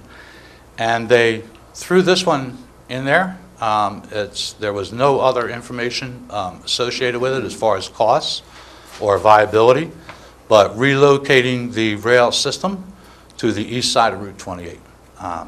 So I presume that that is if the rails were taken up and a bike path was put in place of it, that if there was the need for the rail, then the rail would have to be relocated to the east side of Route 28. Based on their comments, the next steps would be an EIS/design. This was also referred at the last Board of Managers meeting. EIS is an environmental impact statement. The federal, under NEPA, which is the National Environmental Policy Act, that was 1969. EPA was created in 1970. And the Massachusetts version of NEPA is MEPA, Massachusetts Environmental Policy Act. So it follows the national guidelines on that, and that's what drives this EIS. So for all intents and purposes, if you have a project that you're proposing that's going to have an environmental impact, you are required to complete an environmental impact statement submitted to the state. It gets open for public review. People have a chance to comment on it. The state will make a determination as to how far it has to go. Generally, something like that can lead to what's known as an EIR, Environmental Impact Report. That's an extensive environmental study, and usually takes months, possibly years, and usually costs a fair amount of money. I think the issue here I'm going to talk about on the next slide, where the proposal here is to file that EIS and seek design of the actual bike path. And then no funding source has actually been identified, but there have been statements and references that through the Cape Cod Metropolitan Planning Organization, through the TIP, which is TIP program, that's the Transportation Improvement Program for the Cape. Those are state funding alternatives that come down annually, and all of the Upper Cape towns rely on that money and vie for that money for their roadway projects. We are one of them. The Main Street project will very likely be coming through this MPO TIP program. But that program is limited in funding. It's generally around $7 million a year, $6 to $7 million a year. So even with something like Main Street, that'll be a 2 and or 3 year process of being able to draw money through that. So at a minimum, with option A of replacing the rail with the bike path, at $9 million, okay, there's 2 or 3 years of basically taking the majority of the money that would generally be used for other purposes throughout the Cape. And if it was the middle option and or the latter option, it would even get more extensive. So this is to have a quick interpretation of what the prior slide actually means. The feasibility study really is incomplete. Why? Because you don't go into an EIS and design if you don't know what you're designing for. So the very first thing that you have to do is have a feasibility study that goes to an end point and becomes conclusive so that you know what it is that you're looking for. You cannot throw 3 or 4 designs up to the state on an EIS and expect them to do a significant environmental review of all of the options that you're throwing at them. They won't do it.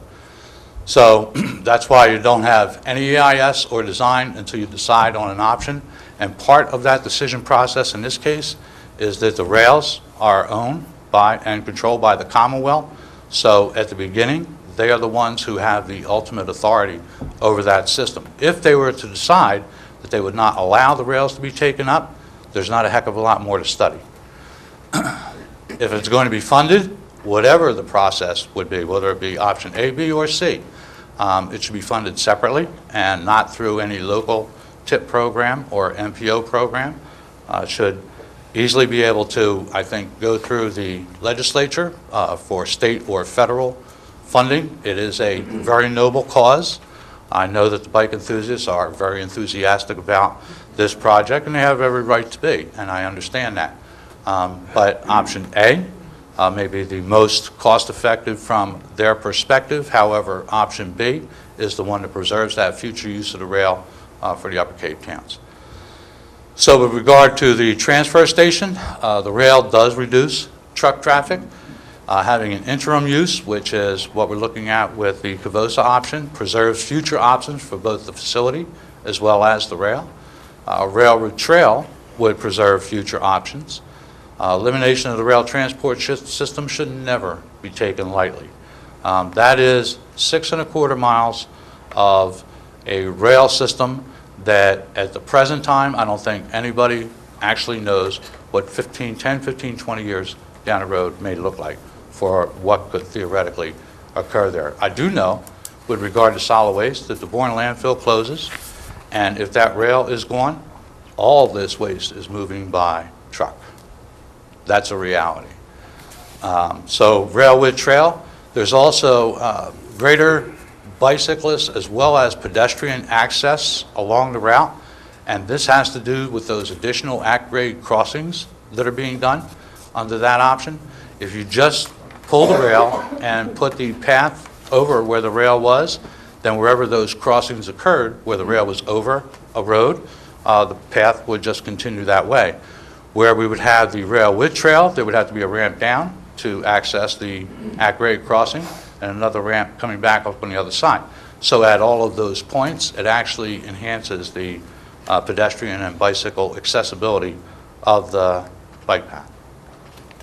And that was it. Thank you. So with just kind of an overview question, With respect to this whole planning process, because at least as far as the Falmouth Board of Selectmen goes, we really see that this process has to be viewed in total, and just to make sure that one doesn't foreclose the other. Is there anything with respect to the matter that's initially presented to us with respect to the 5-year plan that would foreclose any bike path plan that's going to take about 10 or 12 years to come to fruition? No, there's not. At the transfer station meeting, there were a couple of bike representatives there. They had questions about just that. This is not fatal to any option on the rail. At any time during the course of this contract term, presuming it would be Cavosa, if the rail went away, then everything would have to move by truck, and or we would have to try to renegotiate the contract. But could everything move out of that facility in and out by truck? Absolutely. That can happen. As I just indicated, if the Bourne landfill goes away and that rail goes away, that's exactly what would have to happen.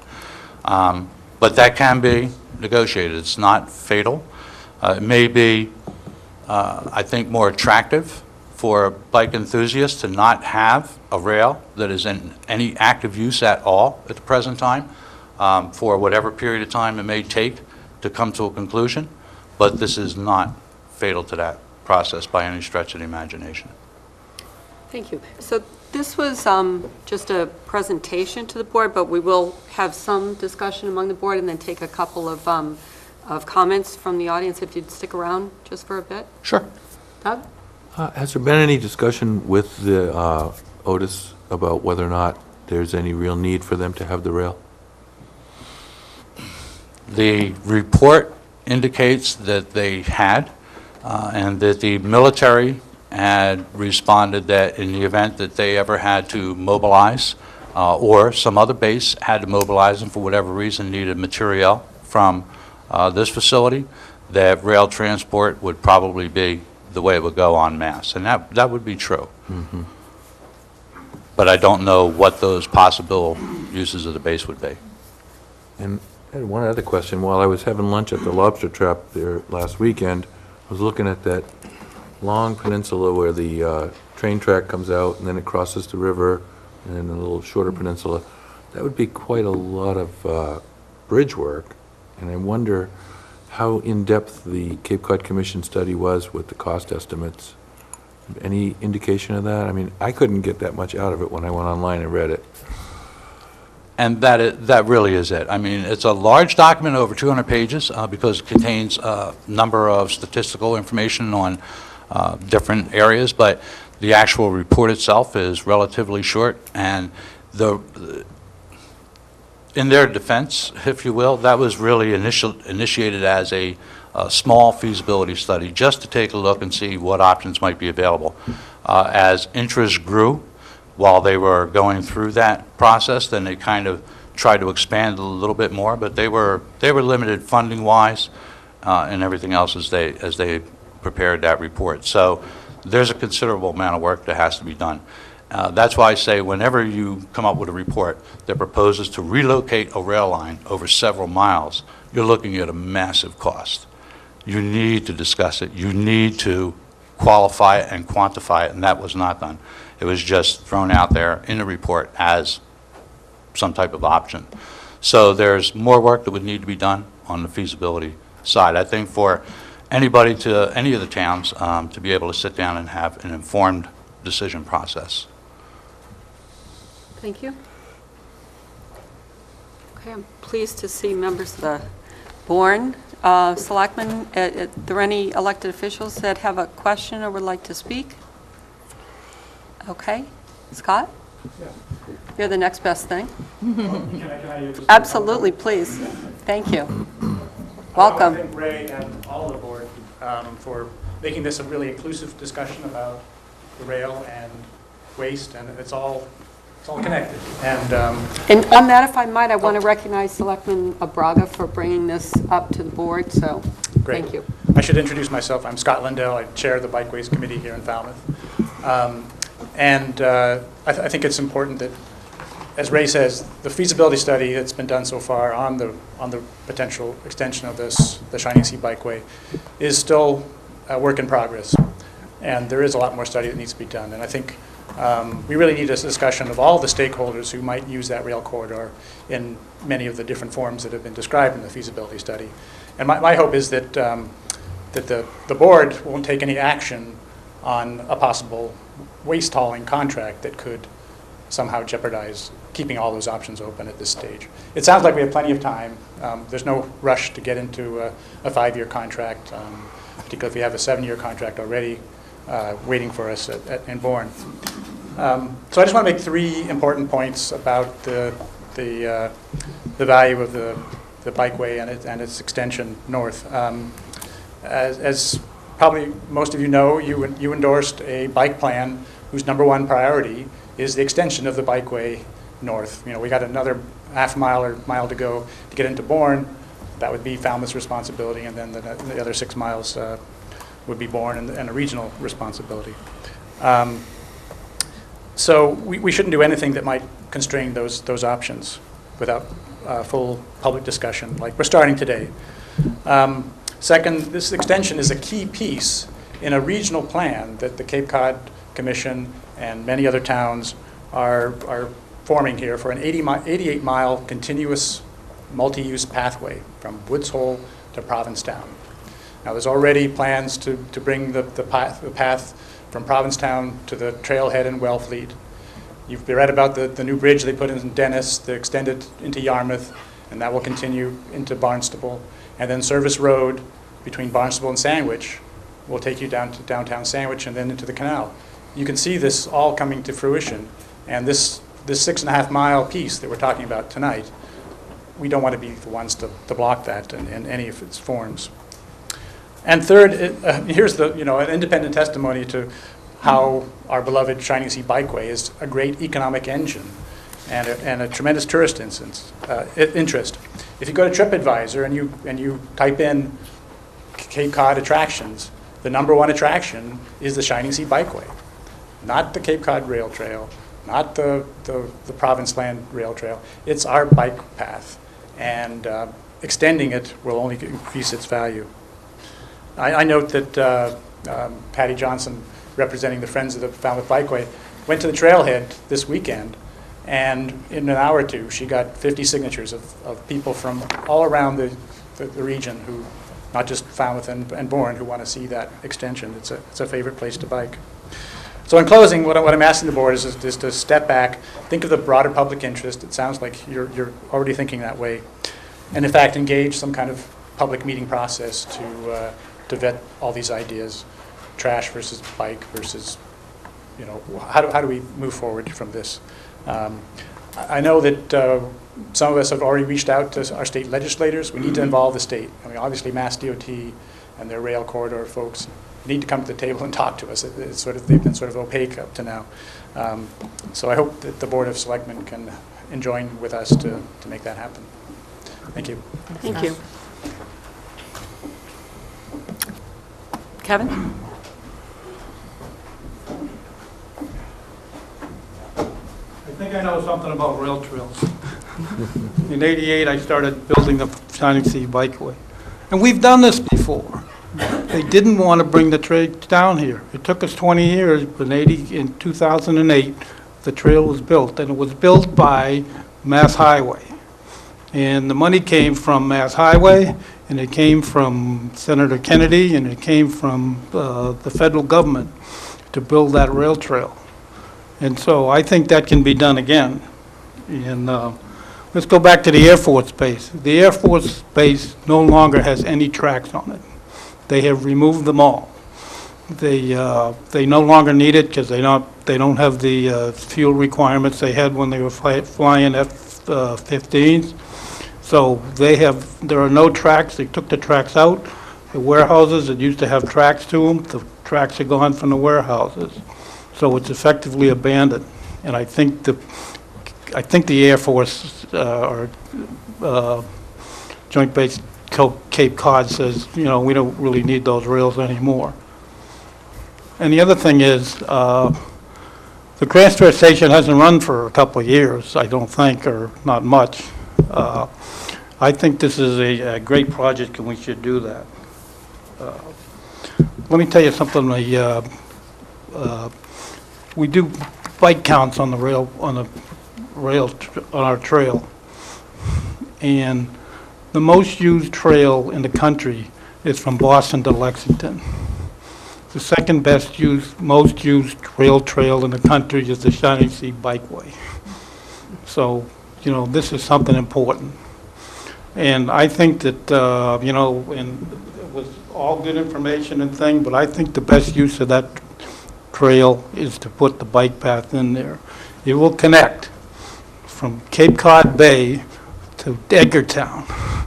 And the reason I say that, when we built the Shining Sea Bikeway, it was a $4 million job. $3 million was given to us to the state, but because we connected another town, State Highway is the steamship authority route.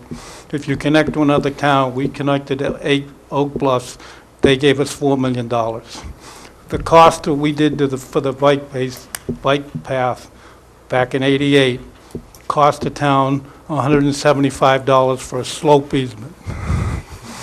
So money-wise, this works.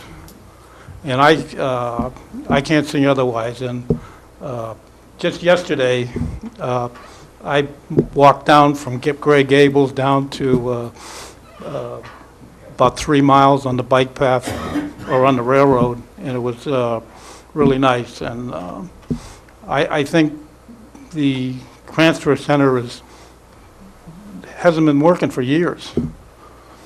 And there's probably some other option is that why we could move the transfer center down to the Cape Cod Canal down where the plant is down there, and do the trash, bring the trash there and then move it to wherever they want to move it on a rail. We don't have to bring it down, you know, through this beautiful, and I just let me tell you, if you haven't been up and Bourne, and I have, and gone to the trail, it's just as beautiful as the Falmouth Trail, so. But we're not going to get into a debate, Kevin. Okay. Thank you. Thank you. Yes, sir.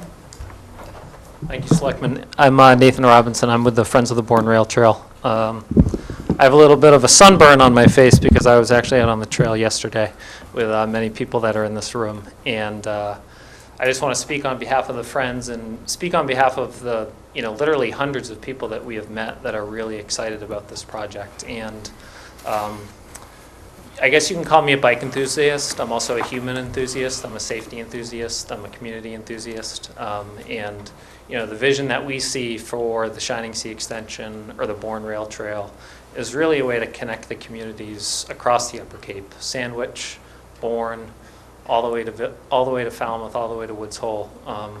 My mother's a librarian. She currently works in Sandwich. She spent her time also working in Falmouth at some point in her career. And this bike path, she could literally ride from every library on the Upper Cape safely without touching a road. And you know, what we are really asking, and I want to thank Ray very much for the presentation, because I think what he really demonstrated tonight with the, you know, both sort of the marginal economic benefit of the rail use contract and all the different uncertainties that are in play, that, you know, there isn't really a public crisis right now as it relates to getting the trash train up and running. There are alternatives for getting trash out of the site at the moment, and we really feel like it's a very appropriate time to take a time out and to really explore all of our options. And you know, we don't want to prevent the transfer station from being leased, because we understand that there is a benefit to having it in service, but we do think that it's very appropriate for the lease to essentially allow for shipping materials by truck and precluding shipping materials by rail until we have a better handle on all the different issues here. We think that, you know, it's a pretty straightforward ask. We really don't know if rail with trail is possible. We don't know if rail to trail is possible, and we want to keep all those options on the table. I do think that if we were to restore the rail use, I think that it would essentially remove the rail to trail option from the table. And you know, I don't think that there's any need right now to to limit our options. So, that's really what we're advocating for.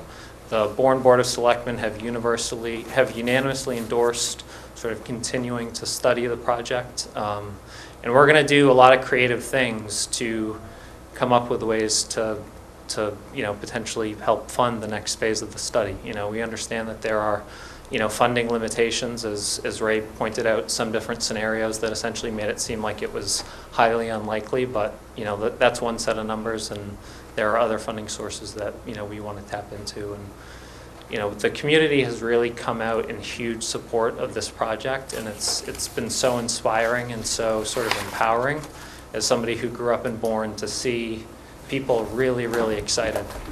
I've met a lot of new friends through this project. I never thought all my new friends would be elder people in Bourne, but I love it. I've also met a lot of young people, too. Thank you. I've also met a lot of young people as well, so it's great. Thank you. Thank you. Thanks. There goes your friends. All right, we'll take one more comment before we move on. Go ahead, sir. I'm Ed Gross. I call myself Chairman Emeritus of the Falmouth. As well you should. I'm also the bicycling representative to the Cape Cod Joint Transportation Committee, which is the entity that creates the TIP. So I'm familiar with the state's processes insofar as funding are concerned. I'm also reasonably well acquainted with the feasibility study that the commission did, and I can say that although it sounds attractive, as Ray Jack put it, the rail with trail option doesn't work very well, because when you need to get from an elevated position approaching a bridge and drop down to a road, it's not just a matter of getting from one position to another. There's a merger that has to happen at the bottom when the bike rider gets to the road. And then the bike rider is faced with something like a 45-degree slope to get back up onto the trail. So it's probably not workable unless there are much longer distances to permit that kind of a slope. Am I clear enough that people understand what I'm trying to say? Certainly. Okay. The other thing is that with regard to the east side of Route 28, that wasn't just a throwaway. There actually is a right-of-way that parallels Route 28 to the east and never was developed. And the thought was that that could be used for the rail and move it there. It'll be a shorter run and less politically fraught. So thank you. Thank you very much. Thank you, everyone, for coming on that subject. The discussion will continue. Okay. The next item on our agenda is an annual appointment for the Inspector of Animals. Sure. Thank you. The petition.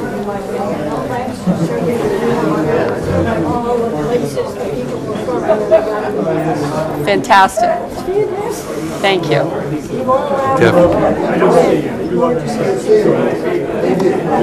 Check the agenda. It's going to be an ongoing discussion, and we can talk later, but thank you. Can you make this part of the record, Mr. Suso? Thank you. Thanks, George. Hey, Mike.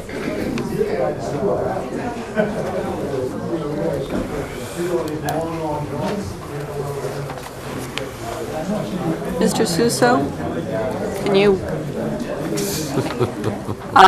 the next annual appointment, Inspector of Animals? David Carrigan? Is he? I don't think we have I didn't know if he was going to say anything. Okay. David's not in attendance, so. Okay. It would just be an automatic appointment, presuming that the board is agreeable. All right. We certainly recommend it. So before the board is whether to appoint David Carrigan as the Inspector of Animals. I move that we reappoint David Carrigan as our Inspector of Animals until April 30th, 2018. Second. All in favor? Aye. Thank you. Thank you. Just a quick question on this. Is this just a pro forma thing, or what does Mr. Carrigan actually do as Inspector of Animals? Well, I would defer to David to give the details, but if he's called upon on issues related to farm animals, et cetera, that he needs to weigh in and, on behalf of the Board of Health, take a position on that. Okay, thank you. Next item on the agenda is to vote to affirm the appointment of the Recreation Committee representative to Golf Advisory. I move that we affirm the Recreation Committee's appointment of Michael Halen to the Golf Advisory Committee. Second, anyone? Second. All those in favor? Aye. Aye. Aye. I was Unanimous. distracted. And if we could just note for that there has been a change in the rec committee, and I just wanted to, on behalf of the board, thank Sandy Cooney for her really tireless work as chair of the recreation committee. Philip Afonso is the new chair, and Robert Brown is the vice chair. So it's exciting. I know there's been some turnover, but we're looking forward to that, working with that new group. But I did want to thank Sandy for all of her hard work over the years. So. I noticed also in the packet we had a resignation from William Scribner from the Recreation Committee, so we are going to have some more openings on that committee. And actually, at that point, to remind people that we'll have openings in many of our committees because many of these appointments come back on July 1st. And so the next month we will be needing to interview and appoint. 'Tis the season. Could I ask a question for Sure. Town Manager Suso? I noticed on the advertisement in the Enterprise that the committee vacancies, there was only one vacancy on the Coastal Pond Management Committee. Is that accurate? And does that mean that we're close to getting back on track? Selectman Brown will have to get back to you on that. Okay. I don't have at my disposal what that is. I know we have at least one vacancy, but there may be more than one, and perhaps that was I thought there was an more than one, oversight. so I was curious if that was... Be happy to double check and get back and confirm. Okay, thank you. Certainly. Great, so the next item on our agenda is a sign variance, off-premise promotional signs, People for Cats. It's a request for promotional sign in excess of the days permitted under Section 18430 of the sign code. Location would be at Deer Run Vet Services, 168 T-Ticket Highway, and the length of time, May 8th, 2017, ongoing every Saturday. It's for one sign, 6 square feet. And to present, Ann Levitt, volunteer, People for Cats. Yes, we do use this adoption sign each Saturday. Our adoptions hours from 10 to 1. We have adoptions on Wednesday, and we do not put the sign out on that day.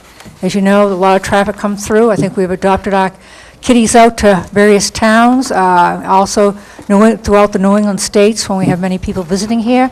We adopted one kitty, Manhattan, our cat lives now. So we do feel the sign, it does catch people's eyes, and they come down and stop in and visit.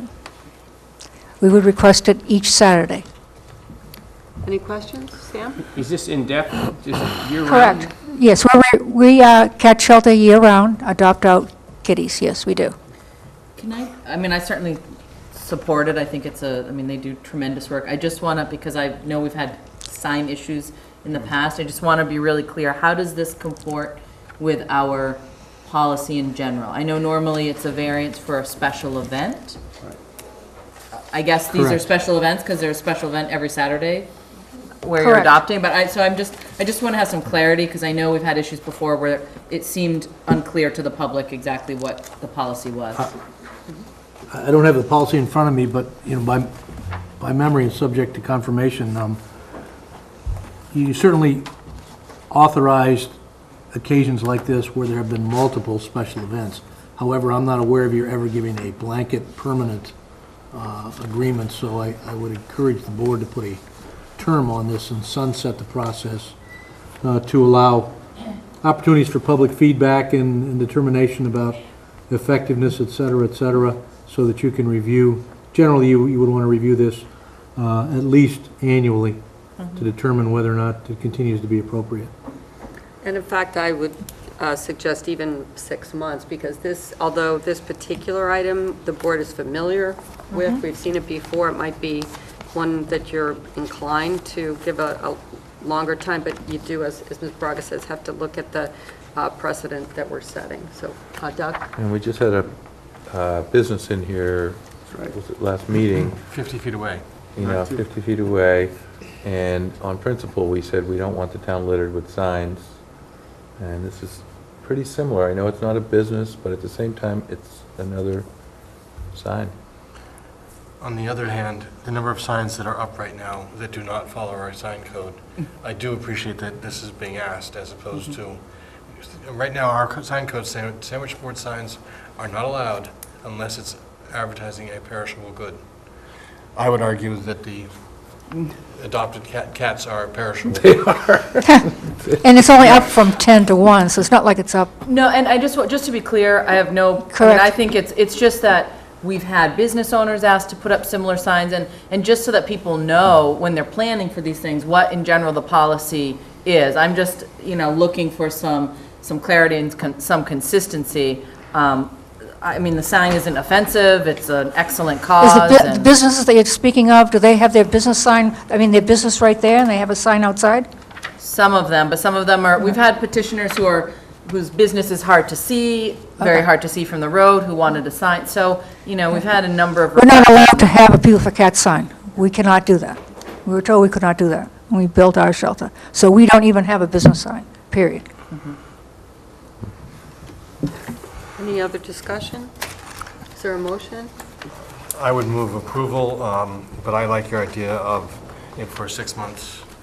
Come back.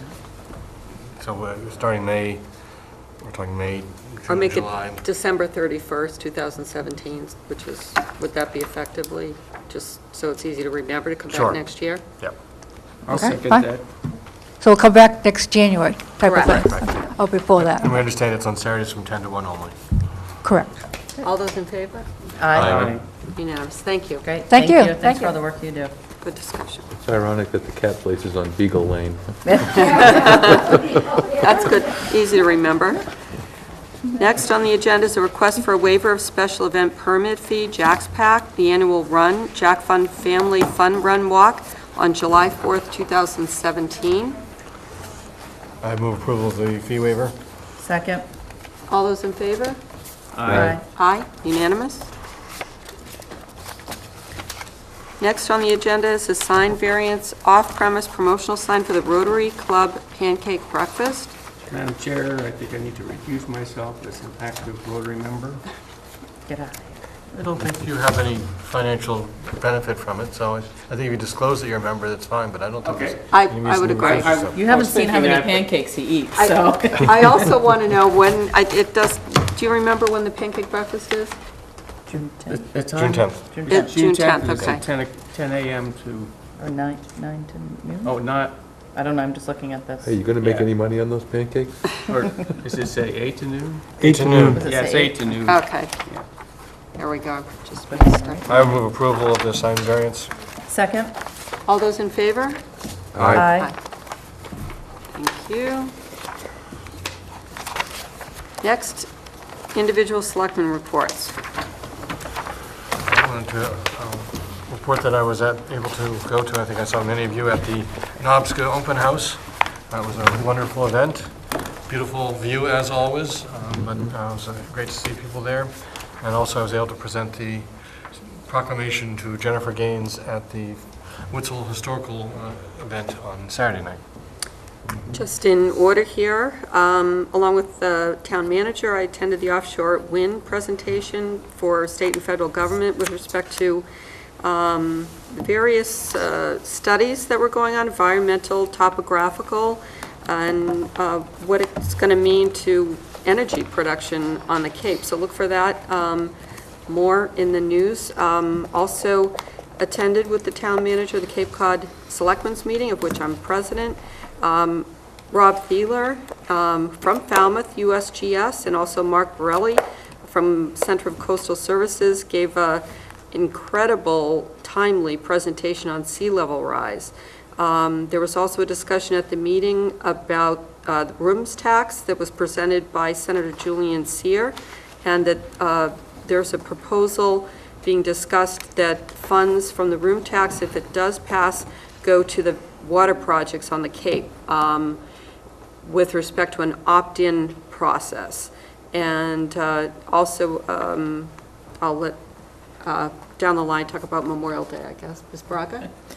Just a quick update from the Commission on Disabilities. It's really exciting. This was a committee that for a long time didn't really have a quorum, and it's definitely been revitalized with a number of new members. And what they are trying to do now is have each member essentially be a liaison to another board in town, so that there'll be some input and some communication between the commission and, say, the planning board or zoning or the Board of Selectmen on a regular basis, so that that concern around access and services for folks with all levels of ability is really becomes more incorporated in, you know, in our conversations and in our planning as a whole, rather than kind of a separate, you know, after the fact reactive type of process.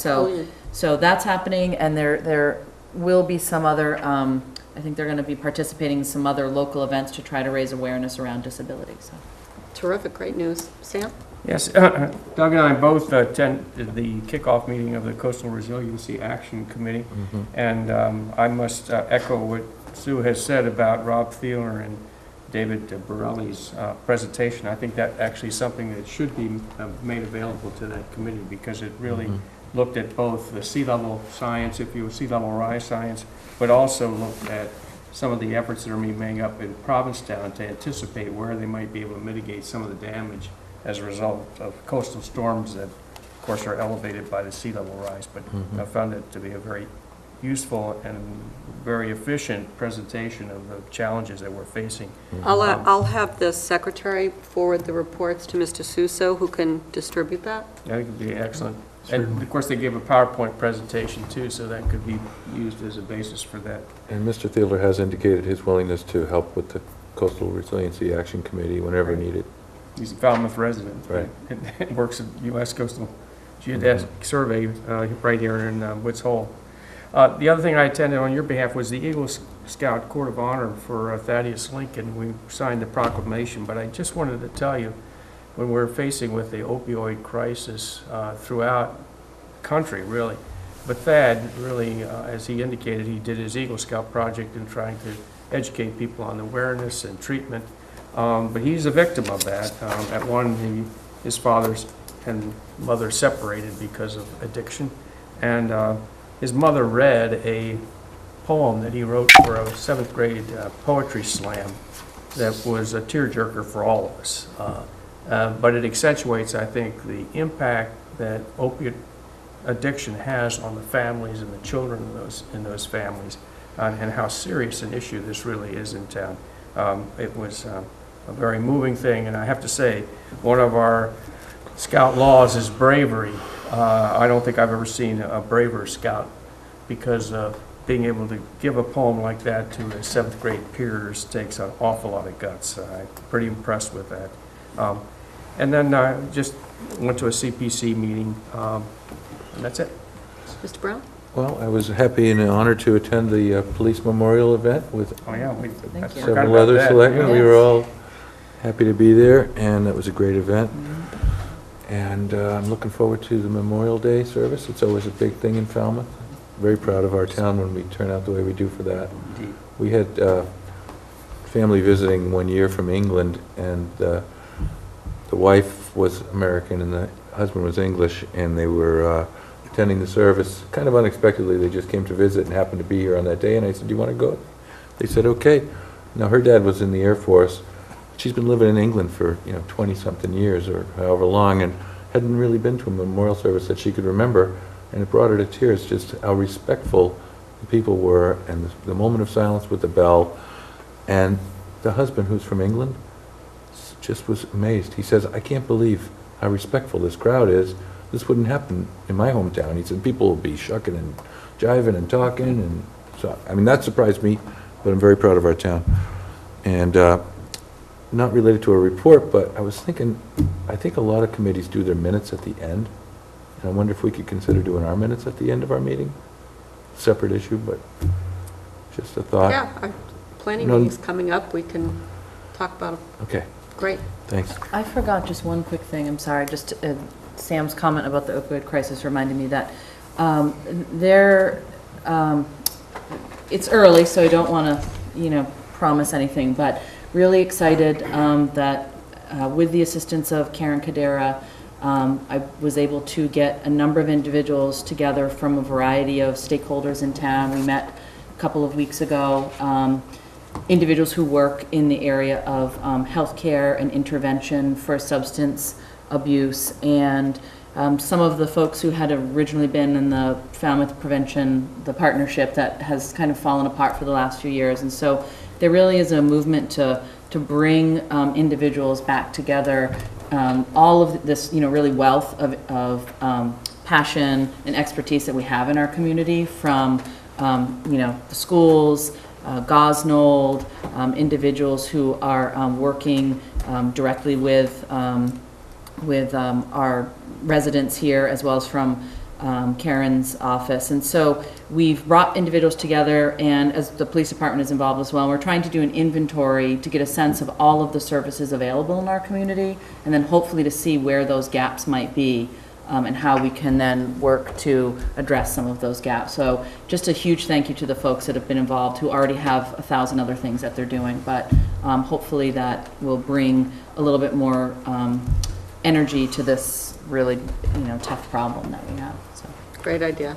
I also need to mention that I did represent the board with the official flicking of the switch at the solar plant. Mr. Brown was there, Mr. Suso, and Joe Kennedy came down and to have a little bit of a ribbon cutting for that. EDIC has done a terrific job with that, very successful project. Just one question about one of the public comments tonight. We had a similar comment at the last meeting from the lady from Seacoast.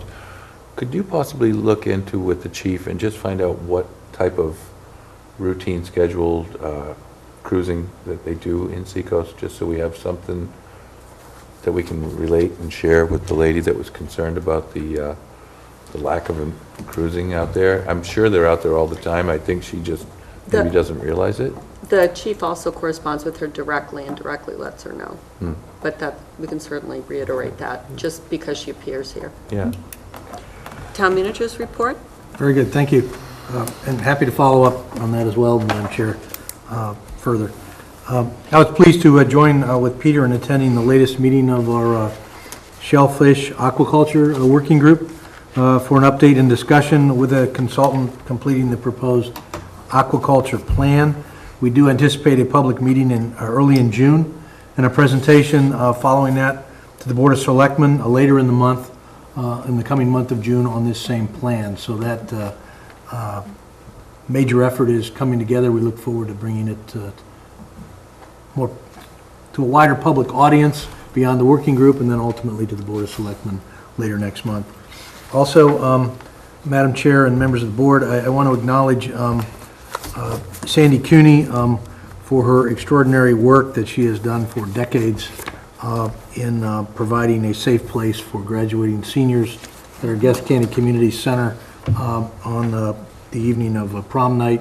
As we're all familiar, I've been honored to be invited to visit the Gus County Center and have done so for, I believe, every Saturday since I've been here as town manager, and it's a great pleasure to thank Sandy and all the volunteers, the many parents, many folks whose sons or daughters have already graduated but come back because of that incredible service. And this year they had a Candyland and a Fenway Park and a Green Monster, and of course a number of inflatables at Gus Candy. It's incredible to see the way that facility is transformed for young people's safety and enjoyment.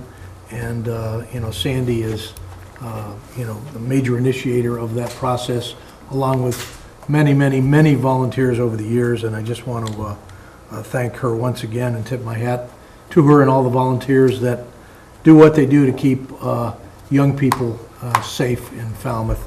I just think it sends out an extraordinary message, and it's an amazing venue to visit before that event as well. So thank you again. And I also wanted to piggyback on the comments about Memorial Day. That's, of course, this coming Monday, May 29th. But just as a reminder, the ceremony on the library lawn is scheduled to begin at 10 a.m. And we welcome anyone and everyone to join us for that great event. Also, as a reminder to the board, We are moving forward very expeditiously now with town meeting approval last month on the replacement of the town hall telephone system. And if all goes as well as we can reasonably anticipate, in the coming week, we should have the cutover accomplished. I say that with some caution because I know that there are occasionally some fits and starts on software and related hardware matters on such a cutover. And that is born out of experience we had in the police department with a similar cutover that ended up taking a little longer than we anticipated. But I did want to advise the board that, again, we are on track for that to be unfolding in the current week, and that if all goes as well as we would hope, by the time we meet once again, that should be a matter that's behind us and return to full functionality on the town hall phone system. And having said that, again, I want to apologize to all residents that have been inconvenienced in any manner by the difficulties we experienced with the unanticipated problems with the town hall phone system that will now become a thing of the past with the support of selectmen and town meeting voting the necessary funds. And we appreciate the opportunity to do that. And other than that, I just want to acknowledge, as the selectmen have said very eloquently, all the activities going on in town. It seemed as if the last couple of days of last week, someone flipped a light switch, even as we switched on the solar power switch as well. And suddenly downtown had at least twice the number of visitors and others enjoying the venue and the ambiance and all the great things that are Falmouth this time of year. And although we had a little bit of a setback with cool, wet weather today, I noticed things were awfully busy downtown. So we are into that most exciting season, and I want to thank all my colleagues for the services that they step up and provide at this time when challenges mount, and we are privileged to provide those services. So thank you to the board, and we look forward to Memorial Day to come. And again, just a reminder that we're in the service business, and we're thankful to have that opportunity. Thank you to the board. And Town Hall will be closed on Monday. Town Hall, yes, thank you for the reminder as well. Town Hall will be closed for the Memorial Day holiday on Monday, as per usual. And we will be at the parade and at the Memorial Day service on Monday morning, and looking forward to it. 10 a.m., right? 10 a.m. is the ceremony begins. The parade starts about a half hour. Before that, we generally gather around the 9:30, 9:45 hour at the Green. Right, yeah. Those who would like to join us, I know the selectmen traditionally always do. It's a great opportunity to welcome in this exciting season of the year, and I'll walk down to the library lawn for the exciting service that Selectman Brown described so eloquently as well. I just want to add to your comments on the Falmouth Together We Can, because that was started with Sandy Cuny and Kathleen Jesperson, who works at Falmouth High School, and that just as an alternative so the kids could be safe. And it has grown, and as you said, a terrifically successful event, and I want to compliment Kathleen Jesperson as well, and to also say that the selectmen are invited to take a look, so if you didn't get a chance this year, certainly go next year. And I also want to lend the board's congratulations to all the graduates. Falmouth graduation, and you'll see you got your invites, will be soon upon us right after Memorial Day. And that's really it. I'll take a motion to adjourn. I tell you, I volunteered at that Together We Can when they first started, the first several years of it, and it's really fun setting it up. You know, you can do crazy things. I think I was there the first year they had it, and I actually attended that. Did you get kicked out? I was appropriately aged, and that's the only way I was getting out of my house. So I'm shocked that it's been going on that long. That's really, what a great... It's great that the kids really it's become a tradition, and they really enjoy it. Absolutely. Yeah. Thanks to Kathleen and Sandy. Move adjourned. Second. All those in favor? Aye. Thank you, everyone. Thank you. Thank you.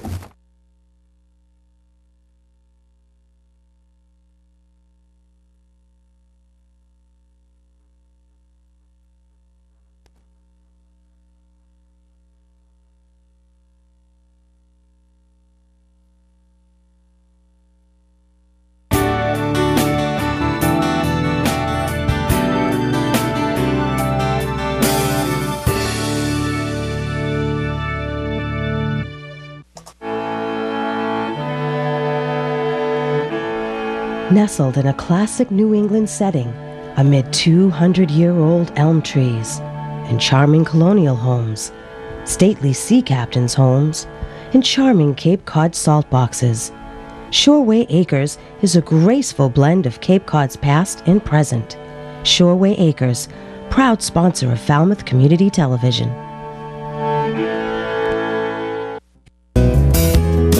Carlson Printing for all your printing needs. 508-548-7303 or toll free at 1-800-696-7303. Our email address is carlsonprinting@aol.com. Carlson Printing for all your printing needs. Green Harbor Waterfront Lodging is nestled in a woodland setting on a picturesque ocean inlet. Green Harbor offers a family waterfront vacation. Enjoy our private boating beach with dock, rowboats, and paddle boats, oversized heated outdoor pool, and kiddie pool. Relax in our waterfront and beachside accommodations. 548-4747 or gogreenharbor.com.